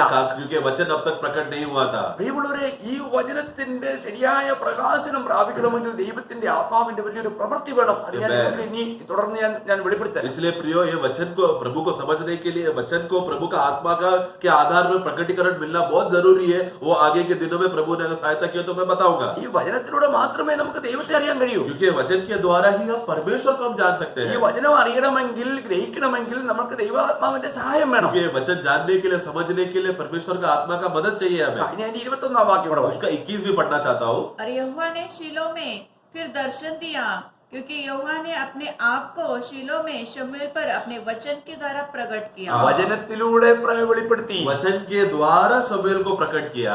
ശ്രദ്ധിക്കണേ. ये बात समझना प्रिय. അതുകൊണ്ട് നിങ്ങൾക്ക് ഇപ്പൊ ഈ ലോകപ്രകാരം നിങ്ങൾ എത്ര PhD എടുത്തിട്ടുണ്ടെങ്കിലും, എത്ര നിങ്ങൾ വലിയ വിദ്യാഭ്യാസമുള്ള വ്യക്തിയാണെങ്കിലും ഈ ദൈവവചനം നിങ്ങൾക്ക് മനസ്സിലായി. इसलिए प्रिय, आपने संसार में कितना भी बड़ा ज्ञान आपने प्राप्त किया हो, कितना बड़ा PhD सर्टिफिकेट अगर आपके पास रहेगा तो भी ये जीवित है और सच्चा परमेश्वर का वचन को आप समझ नहीं पाएंगे. നിങ്ങൾക്ക് അറിയാവുന്ന ഭാഷയിലേക്ക് ഇത് വായിക്കാൻ പറ്റും. आप लोग चाहिए तो आपको जो भाषा मालूम है उस भाषा में आप बाइबल चाहिए तो पढ़ सकते हैं, എന്നാൽ അത് മനസ്സിലാക്കാൻ പറ്റില്ല. लेकिन आप समझ नहीं पाएंगे. കാരണം कारण നമ്മൾ 1 കൊരിന്ത്യർ 2:14 വായിക്കുമ്പോൾ, पहला कोरिन्थी 2:14 में जब हम पढ़ते हैं, 1 Corinthians 2:14, എന്നാൽ പ്രാകൃത മനുഷ്യൻ ദൈവാത്മാവിന്റെ ഉപദേശം കൈക്കൊള്ളുന്നില്ല, അത് അവന് പോഷത്വമാകുന്നു, ആത്മീയമായി വിവേചിക്കേണ്ടതാകിയാൽ അതവന് ഗ്രഹിപ്പാൻ കഴിയുന്നതുമല്ല. तो स्वाभाविक मनुष्य के बारे में लिखा गया है, पढ़ेंगे. परंतु शारीरिक मनुष्य परमेश्वर की आत्मा की बातें ग्रहण नहीं करता, क्योंकि वे उसकी दृष्टि में मूर्खता की बातें हैं, और न वह उन्हें जान सकता है, क्योंकि उनकी जांच आत्मिक रीति से होती है. അപ്പോൾ ദൈവത്തിന്റെ ആത്മാവിൽ മാത്രമേ ആത്മീയ കാര്യങ്ങൾ മനസ്സിലാക്കാൻ കഴിയൂ. तो प्रभु के आत्मा की मदद से ही हम वो आत्मिक बातें जान सकते हैं. അപ്പോൾ ഈ ആത്മാവിന്റെയും, तो आत्मा क्या करेगा? നമ്മൾ അതിന്റെ 10ാം വാക്യം, उसका 10वां वाक्य में നമുക്കോ ദൈവം തന്റെ ആത്മാവിനാൽ വെളിപ്പെടുത്തിയിരിക്കുന്നു. हमें पढ़ेंगे. ആത്മാവ് സകലത്തെയും ദൈവത്തിന്റെ ആഴങ്ങളെയും ആരായുന്നു. परंतु परमेश्वर ने उनको अपने आत्मा के द्वारा हम पर प्रकट किया, क्योंकि आत्मा सब बातें वरन परमेश्वर की गूढ़ बातें भी जांचता है. അപ്പോൾ ഇവിടെയൊക്കെ നമുക്ക് നിന്ന് ചിന്തിക്കേണ്ട ഒരുപാട് വിഷയങ്ങളുണ്ട്. यहाँ पर ये वचन की इधर ही सामने रुककर बहुत से बातों का मनन कर सकते हैं. എങ്കിലും ദൈവമക്കൾക്ക് ഏകദേശമൊക്കെ അറിയാവുന്നതുകൊണ്ട് ഞാൻ അവിടെ നിന്ന് വിടുക. लेकिन परमेश्वर के बच्चों को लगभग ये सब बातें मालूम है, इसलिए मैं ये बातें छोड़ रहा हूँ. അപ്പോൾ വീണ്ടും ജനിച്ച ദൈവമക്കൾക്ക് മാത്രമേ ഈ കാര്യങ്ങളൊന്ന് ഉൾക്കൊള്ളാൻ കഴിയൂ. तो उद्धार पाए हुए विश्वासी लोगों को ये सब बातें समझ सकते हैं. എങ്കിലും അവിടെ നമുക്കറിയാമല്ലോ, നമ്മൾ വീണ്ടും ജനിച്ചെങ്കിൽ നമ്മുടെ ആത്മീയ വളർച്ചയുടെ പരിധിയുണ്ട്. ആ അനുഭവത്തില് നമുക്കത് കാര്യങ്ങൾ എത്രമാത്രം വളർച്ചയുണ്ടോ അത്രമാത്രം നമുക്ക് ഗ്രഹിക്കാൻ പറ്റും. उधर भी हम देखते समय उद्धार पाया है तो भी हमें देखते हैं कि आत्मा का उन्नति हमें कितना है, हमें आत्मा का जो विषय में हमें कितना बढ़ोतरी हुआ है, उस बढ़ोतरी के हिसाब से भी हम वचन का गहराई को समझ सकते हैं. അപ്പോൾ പിതാവാണ് പുത്രനെ വെളിപ്പെടുത്തി തരുന്നത്. हम जानते हैं कि पिता है जो पुत्र को प्रकट करके देता है. അപ്പോൾ ഇവിടെ നമ്മൾ അതാണ് ആ വിഷയം ഒന്നുകൂടെ മനസ്സിലാക്കാൻ വേണ്ടിയിട്ട് നമ്മൾ ഇത്രയും പോയത്. वो ये बातों बस समझाने के लिए बस ये इतना में गया. ഇനി നമുക്ക് വീണ്ടും മത്തായി അതിന്റെ 15ാം അധ്യായത്തിലേക്ക് തിരിച്ചു വരാം. वापस हम मत्ती 11 में जब हम वापस आते हैं, ഇനി അതിന്റെ 27ാം വാക്യം വായിക്കാം. 27 में जब हम पढ़ते हैं, എന്റെ പിതാവ് സകലവും എങ്കൽ പരമേൽപ്പിച്ചിരിക്കുന്നു, പിതാവല്ലാതെ ആരും പുത്രനെ അറിയുന്നില്ല, പുത്രനും പുത്രൻ വെളിപ്പെടുത്തി കൊടുക്കാൻ ഇച്ഛിക്കുന്നതിനും അല്ലാതെ ആരും പിതാവിനെ അറിയുന്നില്ല. നോക്കണേ, ഇത് നിങ്ങൾ വളരെ അടുത്ത് മനസ്സിലാക്കണം. पढ़ेंगे मैथ्यू 11:27. मेरे पिता ने मुझे सब कुछ सौंपा है, और कोई पुत्र को नहीं जानता केवल पिता, और कोई पिता को नहीं जानता केवल पुत्र, और वह जिस पर पुत्र उसे प्रकट करना चाहे. तो ये बात ये गहराई से समझना है. അപ്പൊ നിങ്ങൾ ഒരു കാര്യം മനസ്സിലാക്കുക. इसलिए आप एक बात समझ लो, പിതാവ് പുത്രനെ വെളിപ്പെടുത്തി തന്നാലേ പുത്രനെ നമുക്ക് വെളിപ്പെടുത്തി കിട്ടും. जब तक पिता इच्छा करता है पुत्र को प्रकट करके देने के लिए, तभी हम पुत्र कौन है, पुत्र के बारे में हम समझ सकते हैं. പുത്രൻ വെളിപ്പെടുത്തി തന്നാലേ പിതാവിനെ അറിയാൻ പറ്റും. और पुत्र पिता को प्रकट करके देगा तो ही हम पिता के बारे में जान सकते हैं. ഇത് നോക്കണം. ये जरा समझना. അതുപോലെ തന്നെ പരിശുദ്ധാത്മാവ് വെളിപ്പെടുത്തി തന്നെങ്കിൽ മാത്രമേ നമുക്ക് പുത്രനെയും പിതാവിനെയും അറിയാൻ പറ്റൂ. और यहाँ तक कि जब तक पवित्र आत्मा के मदद से ही हम लोग पिता और पुत्र को समझ सकते हैं. ഇതും വലിയ ആഴമായ ये കാര്യം. भी बहुत गहरी बात है. ഞാൻ 1-2 വാക്കുകൾ വായിച്ച് ഇന്നത്തെ സന്ദേശം ഇവിടെ, കാരണം സമയം പോവുകയാണ്. हाँ, मैं 1-2 वाक्य में फटाक से मैं पढ़ाना चाहता हूँ. യോഹന്നാൻ 14ാം അധ്യായത്തിന്റെ 26ാം വാക്യം നമുക്ക് വായിക്കാം. യോഹന്നാൻ 14:26 में, जॉन गॉस्पेल 14:26. അവിടെ വായിക്കുന്നത് ഇങ്ങനെയാണ്. उधर हम इस तरह पढ़ते हैं, എങ്കിലും പിതാവ് എന്റെ നാമത്തിൽ അയപ്പാനുള്ള പരിശുദ്ധാത്മാവെന്ന കാര്യസ്ഥൻ നിങ്ങൾക്ക് സകലവും ഉപദേശിച്ചു തരികയും ഞാൻ നിങ്ങളോട് പറയുന്നതൊക്കെയും നിങ്ങളെ ഓർമ്മപ്പെടുത്തുകയും ചെയ്യും. നോക്കണം, ഇവിടെ ഈ കാര്യങ്ങളെല്ലാം നമുക്ക് പറഞ്ഞു തരുന്നതും നമ്മളെ ഗ്രഹിപ്പിക്കുന്നതും പരിശുദ്ധാത്മാവാണ്. पढ़ेंगे 26.